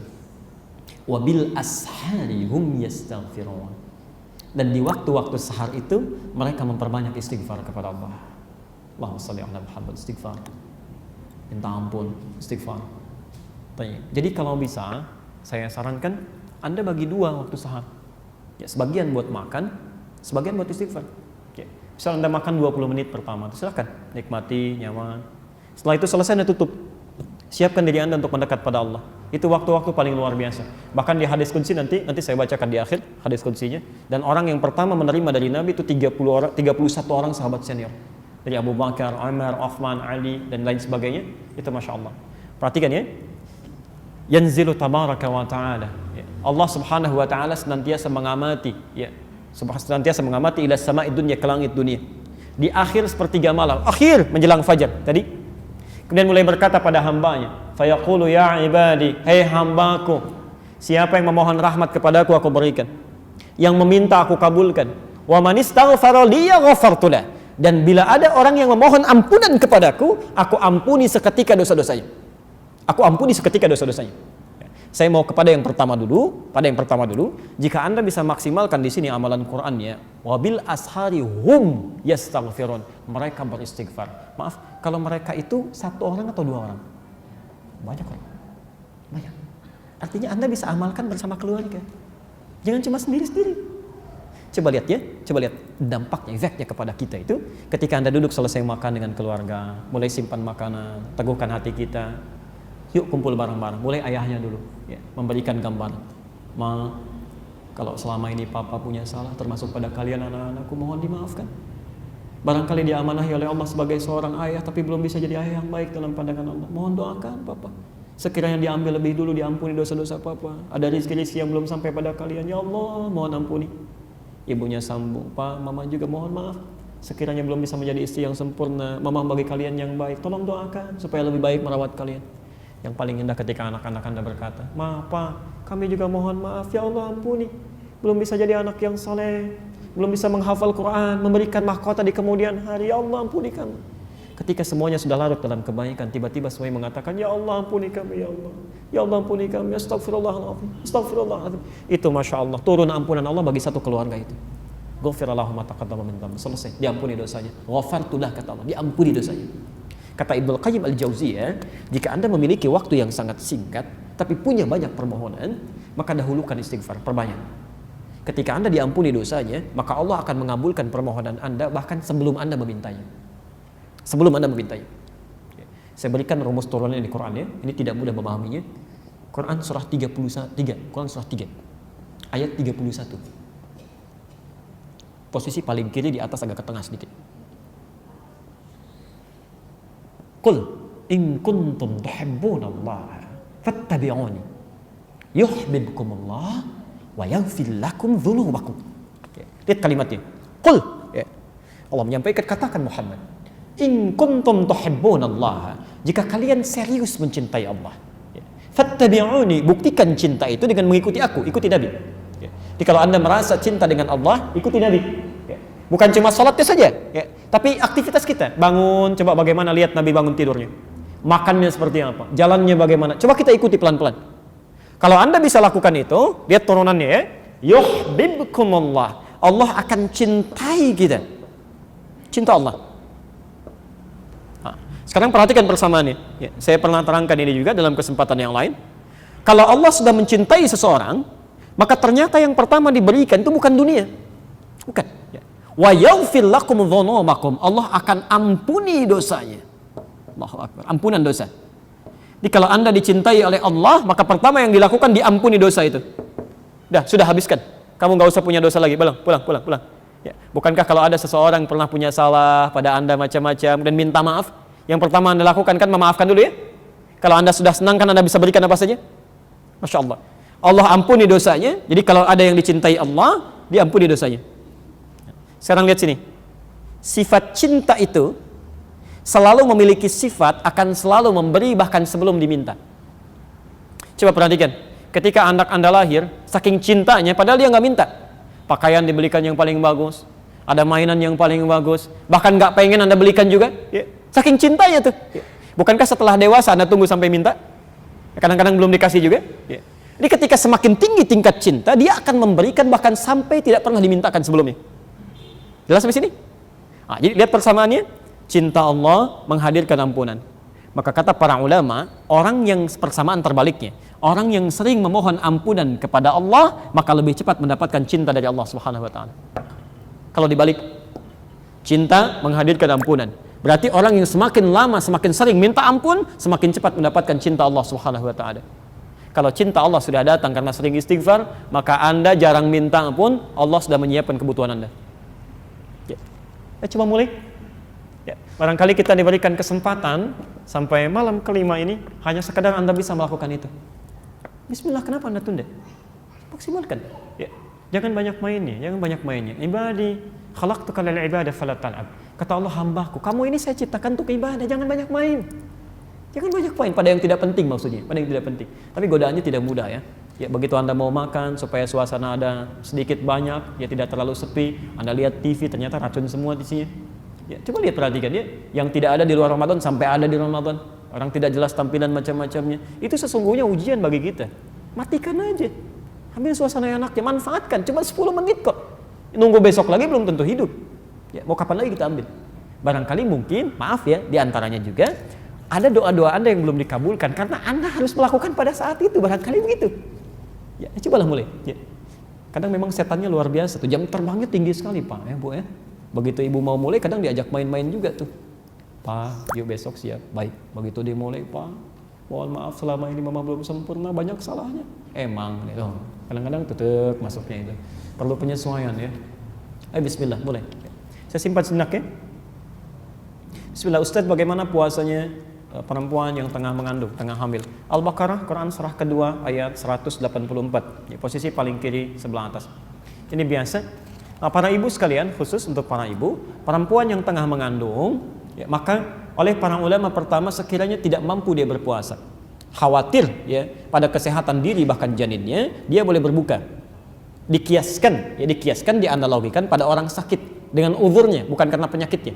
Ya, ayyaman ma'dudat, tunaikan puasa itu pada bilangan-bilangan hari yang bisa dihitung. Ya. Dihitung di sini punya dua arti. Arti pertama untuk memberikan kemudahan ya, bagi masyarakat Islam yang pertama kali menunaikannya. Ya. Coba Anda belum pernah puasa sebelumnya, tiba-tiba di bulan Sya'ban dulu, ya, hari kedua di hari Senin, ya, bulan Sya'ban tahun kedua Hijrah. Tadinya belum pernah puasa sama sekali. Tiba-tiba turun perintah diminta puasa selama sebulan. Sebulan puasa ya, kira-kira bagaimana perasaannya? Lihat dengan pernyataan kedua, tunaikan puasa beberapa hari saja. Sama Anda dengan ke mall tuh ya, ada barang harganya 1 juta, ya, satu angkanya 000,00. Dengan yang kedua 999.999 rupiah.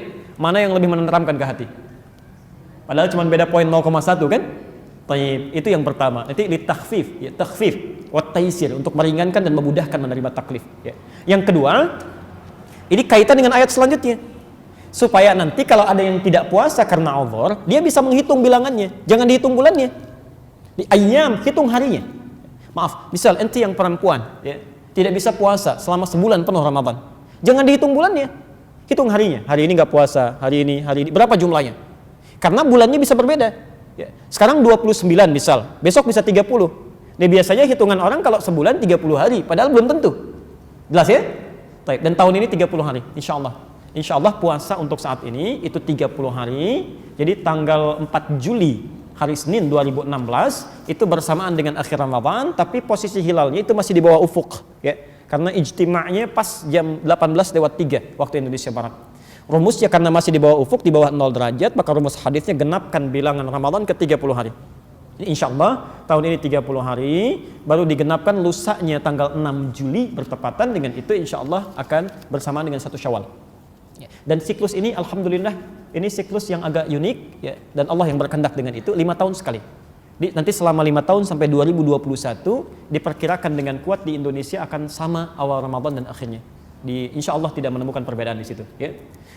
Kembalikan, kalau Anda tidak bisa menunaikan, kiranya sulit, maka hitung ya. Setelah itu, faman kana minkum maridha aw ala safar fa'iddatun min ayyamin ukhra. Kalau Anda sakit atau dikiaskan pada sakit, dia bisa menunaikan tapi khawatir dengan keselamatan dirinya atau janinnya, maka dikiaskan pada yang sakit ya. Maka silahkan, kata Allah, hitung kalau tak mampu puasa berapa hari tak puasanya, maka kemudian Anda qadha ya, setelah selesai itu min ayyamin ukhar, di hari-hari yang luas yang bisa Anda pilih ya. Kalau bisa, kalau qadha ibu jangan tunda-tunda ya, dahulukan. Misal begitu masuk ke Syawal Anda punya qadha, maka dahulukan qadhanya dibandingkan dengan puasa sunnahnya. Baik, jelas di sini? Wa 'alal ladzina yutiqunahu fidyatun ta'amu miskin. Walaupun tidak ditanyakan, kalau ada orang yang kemudian yutiq ya, berat luar biasa ya, secara medis gak bisa puasa. Yutiqu itu dari kata ataqa, dari kata taqah ya. Taqah itu kerah yang kencang, asalnya kerah yang kencang ya, nyekik seperti ini nih ya. Jadi kalau Anda pakai baju sudah kekecilan ya, Anda masih ingat usia 5 tahun dulu ya, setelah 15 tahun bajunya masih ada, mau usahakan dipakai, saya coba-coba kan kerahnya nyekik gini ya. Nah, itu ada orang dikiaskan oleh bahasa Quran mau puasa tapi seperti tercekik gitu ya. Jadi seperti susah, sulit, gak kuat, cepat pengen buka lagi. Itu yutiqu. Yang seperti ini tidak perlu dipaksakan puasa, kata Allah, langsung diganti dengan fidyah saja. Fidyah ya. Fidyahnya memberikan makan pada orang miskin dengan kadar makan dia selama sehari. Dia 3 hari tidak 3 kali makan dalam sehari. Misal, maaf ya, misal yang ini 100.000, yang ini 50.000, bisa beda-beda. Maka keluarkan sesuai dengan nilainya ya. Tapi ingat, berikan dalam bentuk makanan. Ingat ya, bahasa Qurannya makanan ya. Saya sarankan bukan uang tapi makanan ya. Silakan, bisa Anda berikan sembako ya, hari ini pada si fulan, berasnya, lauk pauknya. Kalau Anda ingin masak, pastikan yang diberikan juga, maaf, bisa makan itu. Kadang-kadang Anda kasih makan daging kambing, dia nggak makan kan? Itu kan mubadzir ya. Anda siapkan, berikan, tapi sesuai dengan kadar makannya. Kalau bisa, maaf, sekali lagi dalam bentuk makanan ya. Anda berikan uang, diberikan pulsa, kan nggak nyambung ya. Masih untung, kadang-kadang diberikan rokok ya. Itu bahaya, itu bahaya. Baik.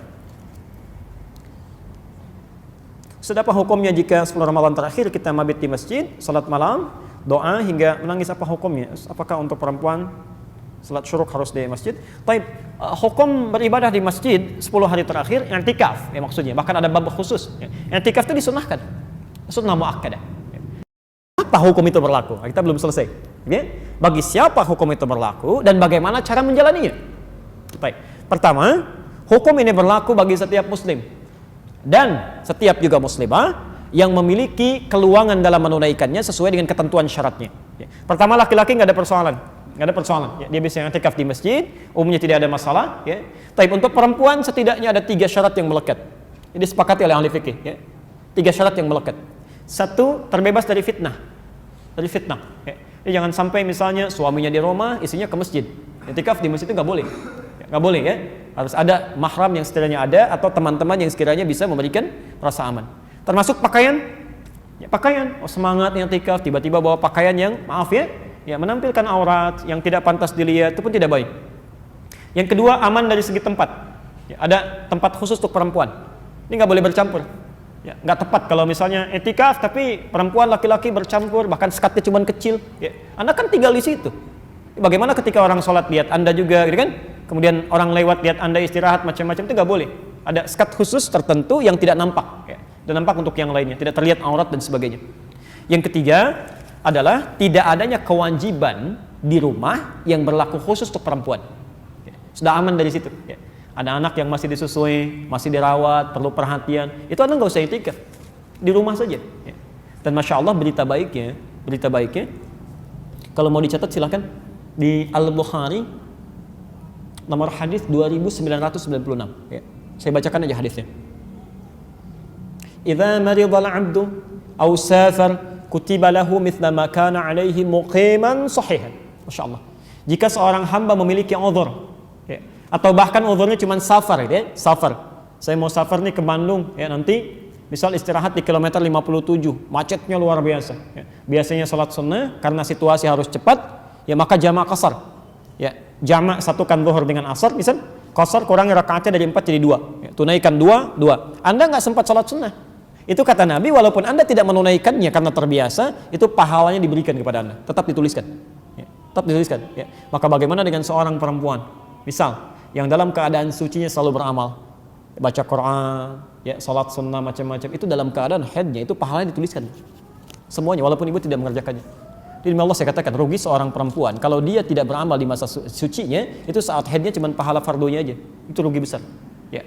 Nah, kaitan dengan i'tikaf, Nabi menyampaikan di hadis Muslim, Anda temukan kisahnya seorang perempuan Ansar datang kepada Nabi sallallahu alaihi wasallam, ya, menyampaikan, "Ya Rasulullah, enak jadi laki-laki," katanya. "Ma," kata Rasul, "kenapa?" "Bima, enak sekali, ya, mau haji nggak usah ada mahram, mau jihad bisa kapan saja, mau ke masjid juga bisa nyaman. Ya, kami bagaimana?" Kata Nabi, komentar pertama, "Ini pertanyaan terbaik." Jadi ada sahabat, kata Nabi, tidak ada pertanyaan sebaik yang ini. Kata Rasulullah, "Sampaikan pada kawan-kawanmu." Padahal Nabi tidak diberitahu kalau dia ini utusan. Di ngobrol dengan teman-temannya, kita berdiskusi begini, sampaikan pada Nabi, ini persoalan kita begini. Kata Nabi, "Sampaikan pada teman-temanmu apa yang dilakukan oleh pria-pria di luar rumah, sepanjang engkau rida memberikan kebaikan untuknya, maka engkau mendapat pahala yang sama dengan yang mereka kerjakan." Maka kenapa ibu tidak siapkan untuk suami anak yang laki-laki? Nah, i'tikaf dengan ayah, ya, mama siapkan ininya, ini kelengkapan, ini segala yang mama doakan dari sini. Itu Anda mendapatkan pahala yang sama sekalipun tidak menyertainya. Kalau Anda punya over. Nanti saya kisahkan di akhir kalau masih ada waktu, bagaimana seorang perempuan dan suami bisa kompak punya program menghafal Quran padahal di 2 tempat yang berbeda. Nanti Anda lihat bagaimana Allah memberikan kemuliaannya. Ya. Jadi itu yang pertama. Nah, kalau sudah ada di masjid, bagaimana acaranya? I'tikaf itu kan dari kata akaf. Akaf artinya fokus. Fokus pada sesuatu. Ditambah dengan alif dan ta, i'takafa, usaha yang maksimal untuk fokus. Jadi salah satu faedah i'tikaf itu adalah, salah satu manfaatnya, supaya bisa memfokuskan diri kita untuk kepentingan ibadah saja. Sebab beda di rumah dengan di masjid itu lain. Ya.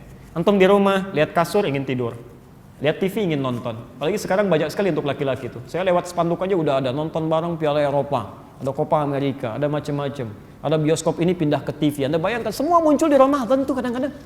Saya nggak tahu itu setan seperti apa yang muncul ya, sampai-sampai godaannya luar biasa tuh. Masya Allah. Tadi saya lewat ke sini aja, itu nggak usah disebutkan lah ya. Ada spanduk-spanduk yang ya bukan muslim tapi bikin acara-acara puasa gitu ya. Kan itu luar biasa gitu ya. Fine. Saya kembalikan, semoga Allah berikan kebaikan pada semuanya. Poinnya adalah Anda ke masjid supaya fokus. Karena ketika Anda ke masjid mau sholat, ya kan? Anda mau tiduran, ternyata yang lain nggak ada yang tidur, ya kan? Anda mau pegang sesuatu, pegang handphone, yang lain pegang mushaf. Dia terdorong untuk fokus. Nah karena itu semua yang dilakukan di masjid sejak Anda menutup pintu masjid mengatakan Allahumma ftah li abwaaba rahmatik, maka semuanya hukum Allah berlaku di situ. Masjid rumah siapa? Baik. Perhatikan sekarang, rumah kita saja ketika masuk, bukankah kita bikin aturan? Boleh nggak saya masuk ke rumah ibu atau bapak misalnya masuk lewat jendela terus tidur seenaknya gitu kan? Nah ibu bapak bisa marah. Maka Allah pun punya aturan. Rumah Allah beda dengan rumah kita. Masuknya kaki kanan, ada doa yang dibacakan, ada harus salat dulu 2 rakaat, ada baru duduk, ada yang boleh, ada yang nggak boleh dilakukan. Maka pertama kali ketika Anda masuk masjid mau i'tikaf, keluarkan aturan-aturan Allah. Ya, apa yang mau dilakukan, apa yang tidak boleh. Termasuk ada ta'lim juga yang nggak boleh dilakukan. Ta'lim yang benar silahkan, yang tidak bagus tidak. Jadi semua yang boleh dilakukan adalah yang memotivasi kita untuk fokus ibadah. Yang tidak fokus jauhkan. Atau yang terlihat seperti fokus tapi mengandung unsur ria. Dipaksa nangis, orang nggak mau nangis dipaksa nangis, ngapain? Ya kalau mau baca Quran baca aja, kalau mau istighfar. Jangan mengadakan sesuatu untuk cari sensasi, itu nggak benar. Ya, termasuk kegiatan yang tidak bermanfaat, tutur yang tidak bermanfaat, ta'lim yang tidak bermanfaat, ada itu kata Nabi. Anda kalau punya Sahih Muslim, ya jilid yang pertama terbitan Darul Hadits, jilid pertama halaman 111, ya 111, bab yang keempat, hadis nomor 6, posisi paling kiri sebelah atas dari Abu Hurairah. Ya. Itu Imam Muslim memberikan judulnya begini, saya bacakan. Babun nahyi an akhdhir riwayati anid du'afa. Bab larangan untuk mengambil ilmu riwayat dari orang-orang yang lemah ilmu. Anda bisa bayangkan, ya. Lemah ilmu aja nggak boleh diambil, apalagi yang nggak ada ilmunya. Ya. Kemarin kok jadi pelawak, sekarang jadi ustadz. Mohon maaf ya. Kemarin jadi penari, sekarang jadi ustadz. Ya Anda harus selektif dong. Ya. Harus selektif, harus dilihat. Ya mereka mungkin ingin merubah kan, tapi dalam konteks dia menyampaikan sesuatu, kalau tidak ada ilmu nggak boleh diambil. Lemah aja nggak boleh. Ya. Termasuk maaf, Anda pun jangan zalim kepada para ustadz. Kalau ustadz bukan di bidangnya, jangan diberikan materinya. Ya, misal ada ustadz spesifikasi di bidang A, spesialisasi Quran, jangan Anda kasih hadis misalnya, nggak akan nyambung. Ya, atau Anda kasih fikih, nggak akan nyambung, bisa keliru nanti. Ya, kecuali memang menguasai di bidangnya, itu yang paling bahaya. Ya, paling bahaya di situ, bisa salah nantinya. Kata Nabi, sayakunu fi akhiriz zamani, akan muncul di akhir zaman dajjaluna kadzabun, ada orang-orang yang biasa berdusta dalam hal agama. Ya, yuhadditsunakum bima lam tasma'uhu wa la yasma'unahu aba'ukum. Anda akan dengar statement mereka yang tidak pernah kalian dengar sebelumnya, bahkan bapak ibu kalian pun dulu nggak pernah dengar. Ya, jangankan kita, orang jahiliyah aja nggak pernah dengar. Orang jahiliyah tuh nggak pernah dengar. Ya, agama itu semuanya sama, mengajak pada Tuhan yang sama, cuman caranya beda-beda. Itu jangankan kita, orang jahiliyah aja nggak pernah dengar. Gitu, nggak pernah dengar. Nah itu berbahaya. Kata Nabi, iyyakum wa iyyahum, hati-hati dengan mereka, Anda mesti jaga diri. Ya, la yudillunakum, jangan sampai mereka menyesatkan Anda. Ya, jadi ada yang seperti itu yang tidak baik, termasuk yang tidak berfaedah, itu tinggalkan. Ya. Zamannya Ali bin Abi Thalib sampai Imam Al-Ghazali, itu pernah ada seseorang menyampaikan ta'lim di satu masjid. Ya, ini bukan canda, bukan apa-apa, menyampaikan kalimat yang tidak ada dasarnya. Jadi kayak Israiliyat ya, tidak jelas sumbernya dari mana. Itu dicek lagi oleh Ali bin Abi Thalib, termasuk Imam Al-Ghazali setelah masa yang sama, ya masa yang berbeda dengan situasi yang sama, itu besoknya nggak ngajar lagi, saking ketatnya bahwa agama itu bukan mainan, ya, bukan mainan. Jadi kalau ada tadi ya, misalnya taruhlah manfaat yang banyak, ya silahkan saja. Ya, i'tikaf di Masjidil Haram setelah tarawih pada bangun lagi, pada sholat lagi, itu boleh dilakukan. Ya, ada hadisnya di hadis Muslim nomor hadis 764, Nabi pernah ditutup dengan witir, diduga fajarnya akan datang. Tapi ternyata kelihatan masih gelap. Beliau sholat lagi. Ketika salam 2 rakaat, Bilal kemudian azan. Dari situ kata ulama, kalau Anda memang masih ada peluang waktu untuk menunaikan ibadah setelah ibadah yang lainnya, kalau masih ingin sholat silahkan. Ya, tidak perlu witir lagi. Jadi selesai tutup, selesai. Ya, itu sah dilakukan. Di Makkah itu kalau 10 malam terakhir kan suka pada bangun deh. Suka sholat lagi kalau Anda umrah di 10 terakhir Ramadan. Apa judul buku untuk anak kita supaya terpandaiannya muncul? Baik. Karangannya. Ya, sebelum judulnya ya kita harus usahakan dulu ya. Baik. Ambil dulu ayat Qur'annya, nanti diturunkan ke bukunya. Ayat-ayat Qur'annya untuk belajar bisa di Quran surah ke-9 ayat 122 cara belajarnya. Kemudian Quran surah ke-58 ayat 11 Al-Mujadalah.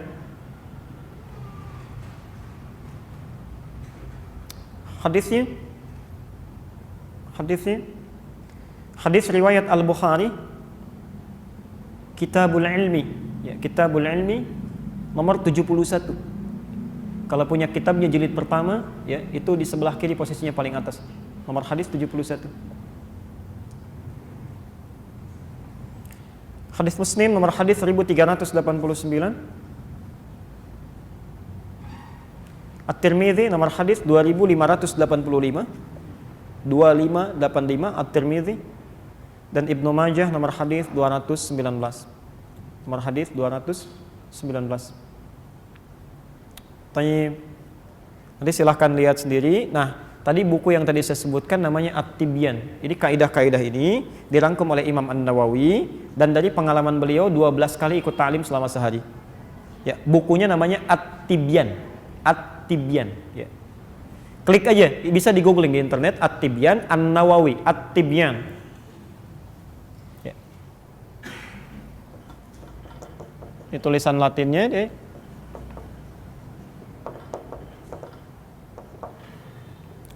Judulnya agak panjang, At-Tibyan fi Adab Hamalatil Quran. Tapi Anda klik At-Tibyan pun, kemudian An-Nawawi, itu keluar nanti ya. Ada versi di Indonesia yang versi Arabnya ada 2, yang warna kuning terbitan Darun Nafais, kemudian yang warna coklat terbitan Darul Kutub Al-Alabiyah, ya. Darul Kutub Al-Alabiyah itu yang di Libanon, di Beirut, ya. Ada bahasa Indonesianya terbitan Al-Qawam. Ya, Anda boleh pesan, tapi itu belum dijual bebas, harus lewat internet, ya. Terbitan Al-Qawam warna putih. Kalau tidak keliru 215 halaman terjemahannya. Baik. Kalau agak susah, Anda udah dapat buku saya yang catatan penuntut ilmu. Itu saya tampilkan resumnya di situ. Ya, jadi catatan penuntut ilmu. Nanti kalau belum dapat, insya Allah Bu Ayu diingatkan pertemuan selanjutnya. Nanti coba saya bawakan berapa jumlahnya. Ya mudah-mudahan stoknya masih ada. Ya. Nanti silakan bisa dibagikan. Nanti di pengantar buku itu sebelum ada catatan kami tuliskan di situ. Ya, insya Allah.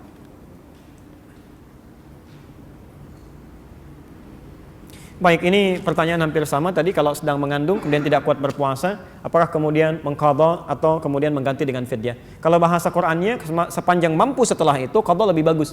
Ya, wa antasumu khairul lakum in kuntum ta'lamun. Jika ada kemampuan untuk mengqadha, maka qadha didahulukan. Ya, qadha didahulukan. Kecuali kalau sambung menyambung menjadi satu. Ya, misal setelah mengandung, melahirkan, menyusui. Ada lagi yang kemarin kasus setelah menyusui mengandung lagi, ya. Itu tidak mudah, itu tidak mudah, ya. Ada kira-kira double beberapa masa. Nah, itu kata para ulama, ya dia bisa sebagian menggunakan fidyah, sebagian dia qadha sesuai dengan kadar kesanggupannya. Time. Ustaz, mana yang lebih didahulukan, salat tarawih atau baca Al-Quran? Boleh tidak selebih salat Asya kita baca Quran, tapi tidak mengerjakan salat tarawih? Syukran. Taib. Kalau tidak mengerjakan salat tarawih dalam arti tidak ditunaikan, itu tidak baik. Karena sunnah itu sangat dianjurkan. Sangat dianjurkan. Pahalanya banyak. Tadi kami sudah sebutkan manfaatnya. Bahkan itu disebut oleh Quran sebagai paket pelengkap puasa. Quran surah kedua Al-Baqarah ayat 187. Posisi paling kanan, agak ke bawah. Itu ayat cukup panjang itu ya. Lihat ujung ayatnya.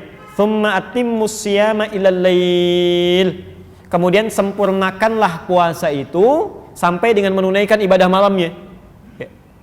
Jadi ibadah malam itu menyempurnakan pahala puasa. Bahkan ada yang menyimpulkan, maaf ya, kalau Anda menunaikan puasa di siang hari, malamnya sengaja tidak tarawih, puasa Anda sah tapi pahalanya nggak sempurna. Pahala tidak sempurna. Nanti, ini yang kedua, insya Allah ayat itu kalau nanti ini berapa jumlahnya kurang lebih? Maksud saya ada buku yang baru tentang puasa, itu baru dicetak. Nanti kalau ada kami akan kirimkan itu ya, kira-kira berapa jumlahnya nanti kami distribusikan ya. Soalnya nanti bisa disampaikan ya. Ibu nanti disampaikan staf kami ya, mudah-mudahan kami kirimkan. Ada sekitar 200 halaman lebih, itu ada menjelaskan beberapa hal yang tadi ditanyakan ya. Di tarawih tetap kerjakan ya. Mana yang paling utama, apakah tarawih atau baca Quran? Paling utama itu tarawih. Karena saat Anda tarawih Anda baca Quran juga. Anda baca Quran juga, imam baca, Anda ikut dapat pahala ya. Tapi kalau Anda baca Quran tidak mengerjakan sama sekali tarawih, Anda cuma baca Quran saja. Ya, tidak ada pahala yang lainnya. Kecuali kalau Anda niatkan, misal ba'da Isya saya mau baca Quran dulu, terus tidur malamnya tarawih, itu boleh, sah dilakukan. Ya, baik. Jika kita tertinggal rakaat salat sunat tarawih di masjid, sedangkan salat di masjid lebih tersebut cepat, ya, bagaimana jamaah tersebut telah masuk rakaat kedua, rakaat terakhir? Ya. Baik. Jika Anda tertinggal salat tarawih, maka yang pertama kita harus sempurnakan salat kita. Pertama, sebelum imamnya salam, maka tidak boleh memulai saf yang lain. Jadi kalau Anda masuk, imam masih misalnya tahiyat, ikut tahiyat, tidak ada masalah. Ya. Kecuali kalau misalnya pas mau salam Anda tunggu sampai bangkit selanjutnya, maka ikut rakaat imam dulu. Rakaat imam ikut. Ya. Berapa yang akan Anda tunaikan? Misal Anda mau 11, ya. Imam baru kemudian sudah 8, Anda baru 6. Ya, silakan ikut, boleh. Ya. Ikut dengan imamnya, sempurnakan sampai dengan tarawihnya. Beliau berjumlah 8, Anda berjumlah 6. Kalau kemudian Anda memilih untuk melengkapinya setelah itu, boleh Anda mundur. Ya, Anda mundur, lengkapi, ya. Anda lakukan selanjutnya, baru kemudian witir dengan terpisah. Tapi kalau Anda ingin tutup witir pun bersama imam, sah dilakukan. Ya. Setelah itu malam Anda mau bangun lagi, sholat gak ada masalah. Dan tidak perlu dengan witir lagi. Ya. Apa perbedaannya? Kalau Anda mundur kemudian Anda lakukan, lanjutkan sholat Anda, lengkapi misal ingin 11, sah sholatnya tapi tidak mendapatkan pahala yang ada satu nih. Kata Nabi, orang yang sholat sampai dengan imam dia salam, hatta yansarif, maka kutibalahu dicatatkan baginya seperti sholat semalam suntuk, sepanjang malam. Ya, sepanjang malam. Jadi kalau bisa Anda bisa maksimalkan, kalau terlambat silahkan ikuti, ya, imamnya masuk ke situ, Anda bisa sempurnakan kemudian, atau tutup dengan imam, setelah itu Anda bisa bangkit lagi, Anda lanjutkan tanpa witir kembali. Jelas ya? Dan itu pernah dikerjakan, jadi nggak ada masalah, dalilnya ada. Ya. Karena belum terbiasa saja ya, karena belum terbiasa. Kenapa Bu? Ibu harus sholat isya dulu, nggak boleh menunaikan sholat tarawih, tidak boleh menunaikan sholat tarawih sebelum menunaikan sholat isya. Tadi saya jelaskan di awal, ya, kalau Ibu tadi datang di permulaan, sholat tarawih itu waktunya dikerjakan setelah isya, setelah sholat isya. Jadi kita sholat isya dulu, baru sholat tarawih. Ya. Tidak tepat kalau sholat tarawih dulu sebelum sholat isya. Ya. Ustadz, bagaimana hukum memakai siwak ketika berpuasa? Ini kaidah biasa, umum, termasuk amalan mustahab dengan catatan. Ya. Bahkan Nabi menyampaikan dalam hal ini, laula an asyqa ala ummati la amartuhum bisiwak. Ya, inda kulli shalah.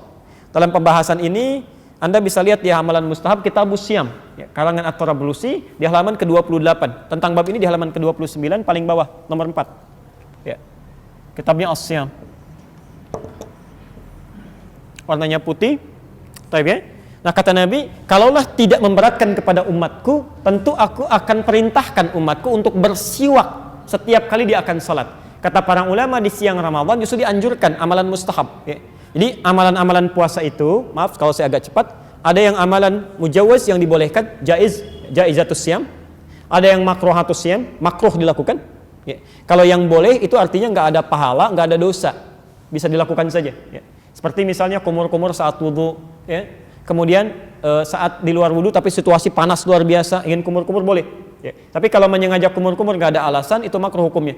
Ya, khawatir nanti sebagian air bisa tertelan. Ya. Lak, tiba-tiba ada yang masuk dia, itu kan masalah. Ya. Time. Termasuk suntik ini, kalau suntik untuk obat, itu jaiz boleh. Ya. Bukan untuk menambah energi ya, bisa suntik vitamin C atau lain itu bukan. Jadi ada penyakit yang memang harus disuntik, ada insulin, ada macam-macam misalkan, harus diberikan, itu boleh, tidak membatalkan puasa. Ya. Nah ada lagi amalan makruh, kalau dilakukan, dosa sih tidak, cuman Allah nggak suka. Ya, Nabi tidak suka. Ya, semacam misalnya, maaf, yang masak-masak kebanyakan cium bau masakan, ya, atau banyak mencoba apakah asin atau manis, ya, atau melembutkan makanan untuk baik dengan cara dimasukkan ke mulut, itu makruh masuknya. Nah, ada amalan mustahab, mustahab itu yang sangat dianjurkan, berpahala bila dikerjakan, tapi tidak mengandung dosa bila tertinggalkan. Di antaranya bersiwak, ya. Siwak itu artinya sikat gigi, ya, bersikat gigi. Ya, jadi kayu itu bukan siwak namanya. Kalau kayunya disebut dengan udul arak. Ya, kayu digunakan untuk bersiwak. Ya. Jadi Anda boleh menggunakan itu, boleh menggunakan sikat gigi, tapi yang dianjurkan jangan gunakan pasta-pasta yang sekiranya bisa mengumpulkan ludah. Ya. Jadi kalau misalnya Anda gunakan pasta gigi, ya ludahnya misalnya banyak terkumpul atau diduga sebagian tersisa akan tertelan, itu makruh hukumnya. Makruh. Ya. Baik. Masih ada waktu? 1 menit lagi ya. Bismillah. Ustaz, saya pernah mendengar kalau kita sesama manusia meminta maaf, hanya ketika melakukan kesalahan saja, mohon ampunan, minta maaf, hakikatnya hanya kepada Allah. Ya. Taubat nasuha dan berniat untuk tidak mengulanginya. Apakah bulan Ramadan ini dijadikan untuk meminta maaf kepada sesama manusia itu diperbolehkan atau bagaimana? Maaf itu bukan hanya Ramadan, setiap waktu. Ya. Kita keluarkan dalilnya. Quran surah ketiga Ali Imran ayat 133 sampai 134. Posisi di mushaf standar paling kanan sebelah atas. Ya. Saya bacakan ayatnya. Wasari'u ila maghfiratin min rabbikum wa jannatin 'arduha as-samawati wal ardu u'iddat lil muttaqin. Wasari'u, dan bergegaslah. Ya, segerakan, jangan tunda. Bergegaslah. Ya. Jadi ada sara'a, ada sa'a, itu beda. Ya. Misal, Anda yang laki-laki Jumatan, besok kita Jumatan ya. Quran surah ke-62 Jumu'ah ayat Al-Jumu'ah ayat ke-9, paling kiri sebelah atas. Ya ayyuhalladzina amanu idza nudiya lis-sholati min yaumil jumu'ati fas'au. Ya. Di situ fas'au diterjemahkan apa? Bersegeralah, ya. Jika disuruh untuk menunaikan salat Jumat, bersegeralah, bergegaslah. Nah, ini ada ayat Quran surah 3 Ali Imran 133 bunyinya wasari'u, diterjemahkan dengan yang sama, dan bersegeralah. Apa bedanya? Kalau fas'au dalam konteks Jumat itu artinya bersegera tapi dengan persiapan. Ya, Anda mandi dulu. Jadi kalau sudah tahu hari Jumat, 10:30 sudah siap-siap. Kalau nggak sempat pulang mandi, kenakan pakaian terbaik. Ibu bantu suaminya. Ya, siapkan pakaiannya. Ya, Masya Allah. Ketemu orang pakai jas, ketemu Allah biasa saja. Ya, gunakan minyak wanginya, kenakan yang terbaik. Sampaikan, Pak, doakan kami sekeluarga ya. Di antara duduknya khatib dengan naik lagi khutbah 1-2, ada doa yang sangat terijabah. Titip doa untuk anak-anak kita, si sulung sedang ujian, macam-macam. Dikompak di situ dalam kebaikan. Ya. Tapi kalau wasari'u itu artinya kerjakan, bergegas, dan nggak perlu siap-siap. Ya, bahkan berpikir pun nggak usah lah, seketika tunaikan. Ya. Di antara yang harus Anda segerakan tanpa persiapan itu beristighfar, memohon ampunan, termasuk ketika punya salah pada orang lain. Kata Allah, bergegas lakukan. Ya, jadi maaf ya, kalau Anda punya kesalahan siang, jangan menunggu malam untuk tobat. Khawatirnya begitu baru direncanakan, sore meninggal. Ya, segerakan. Jadi sifat itu segerakan.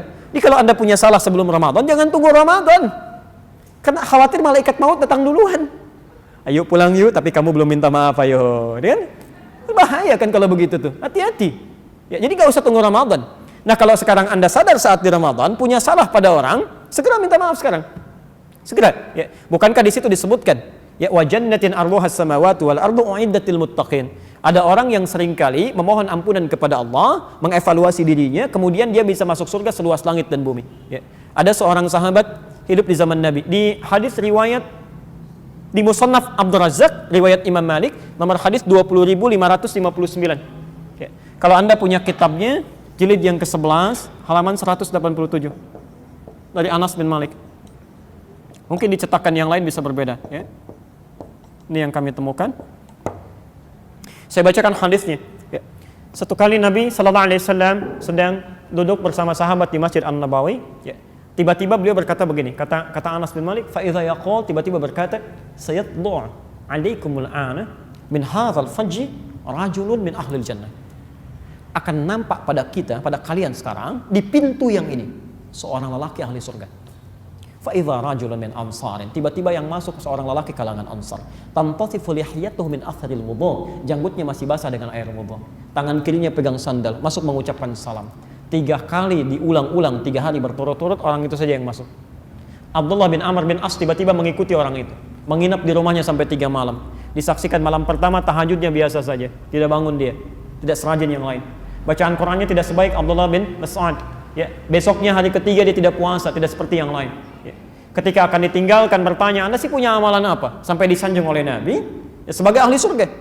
Lihat dengan tawadhunya orang ini berkata, "Ma illa kama ra'ait." Saya tidak punya amalan istimewa kecuali seperti yang Anda lihat. Illa, kecuali saya hanya membiasakan sebelum saya tidur di malam hari, saya biasakan memohon kepada Allah untuk menghilangkan sifat iri hati dalam diri saya pada nikmat yang Allah berikan pada orang lain dan memaafkan kesalahan orang yang punya salah pada saya.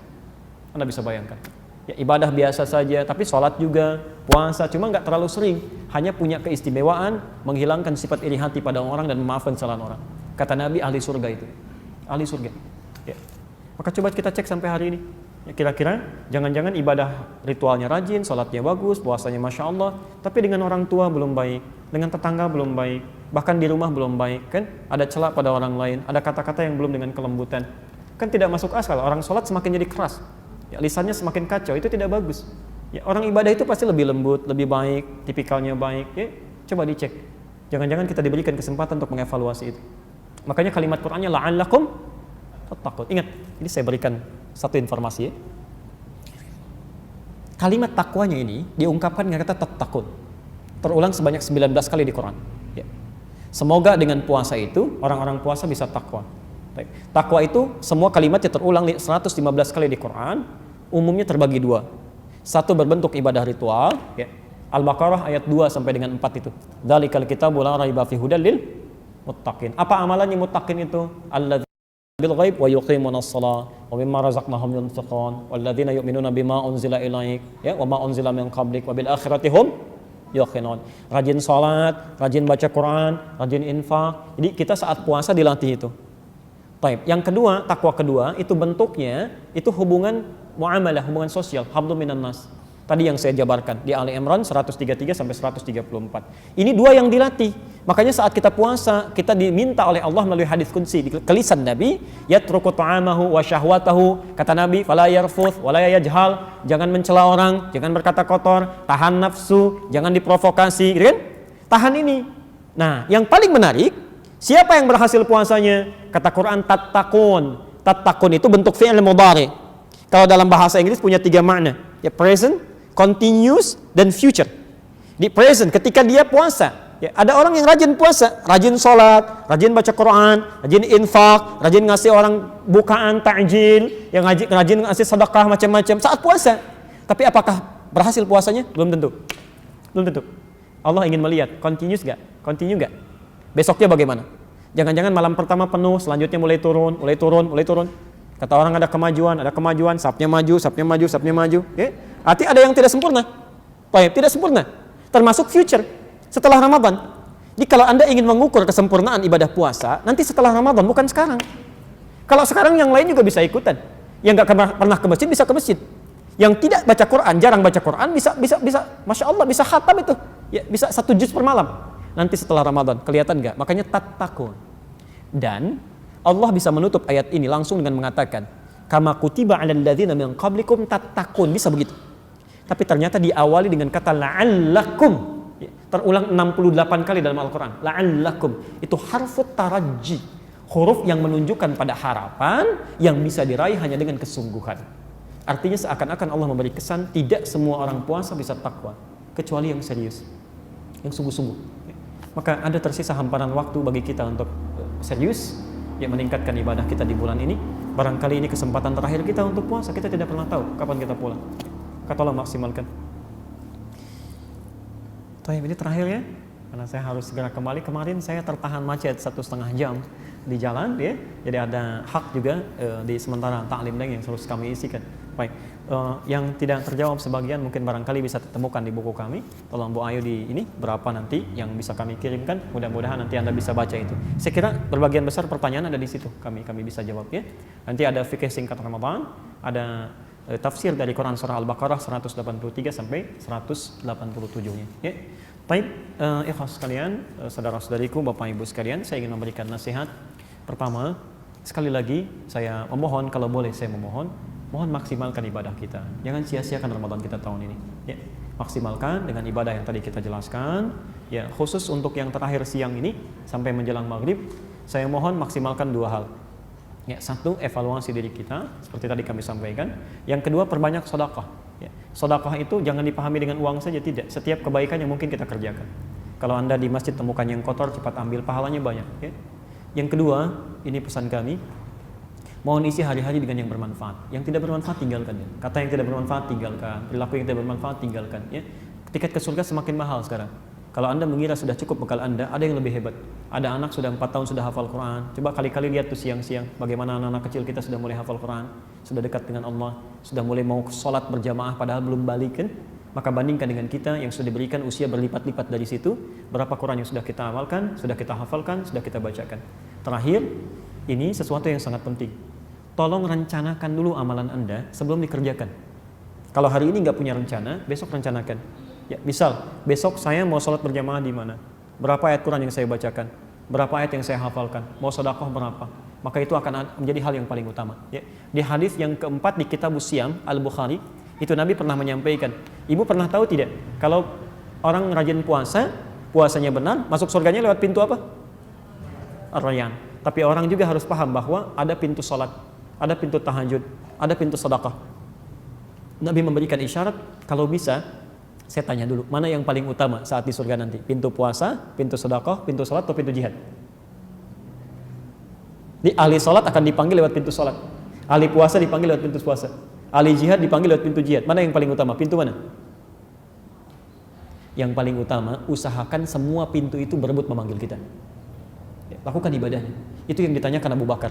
Ya Rasulullah, apakah ada yang utama? Apakah ada orang dipanggil dari semua pintu itu? Kata Nabi, ya. Dan saya berdoa semoga kamu termasuk dari bagiannya. Ya, jadi mohon maksimalkan sepanjang ada amalan-amalan bisa kita kerjakan. Bila ada benar dari kami, itu hakikatnya dari Allah dan Rasulnya. Kalau ada yang salah dari saya, itu milik saya pribadi. Tolong maafkan saya, sampaikan di mana kelirunya supaya saya bisa koreksi, bisa kami tangisi, dan tinggalkan pendapat saya yang keliru, ambil pendapat ustaz yang lebih baik. Taib, subhanakallahumma wa bihamdika asyhadu an la ilaha illa anta astaghfiruka wa atubu ilaik. Wa akhiru da'wana alhamdulillahirabbil alamin wal afu minkum. Jumpa kembali setelah Syawal, mungkin di bulan Agustus. Assalamualaikum warahmatullahi wabarakatuh.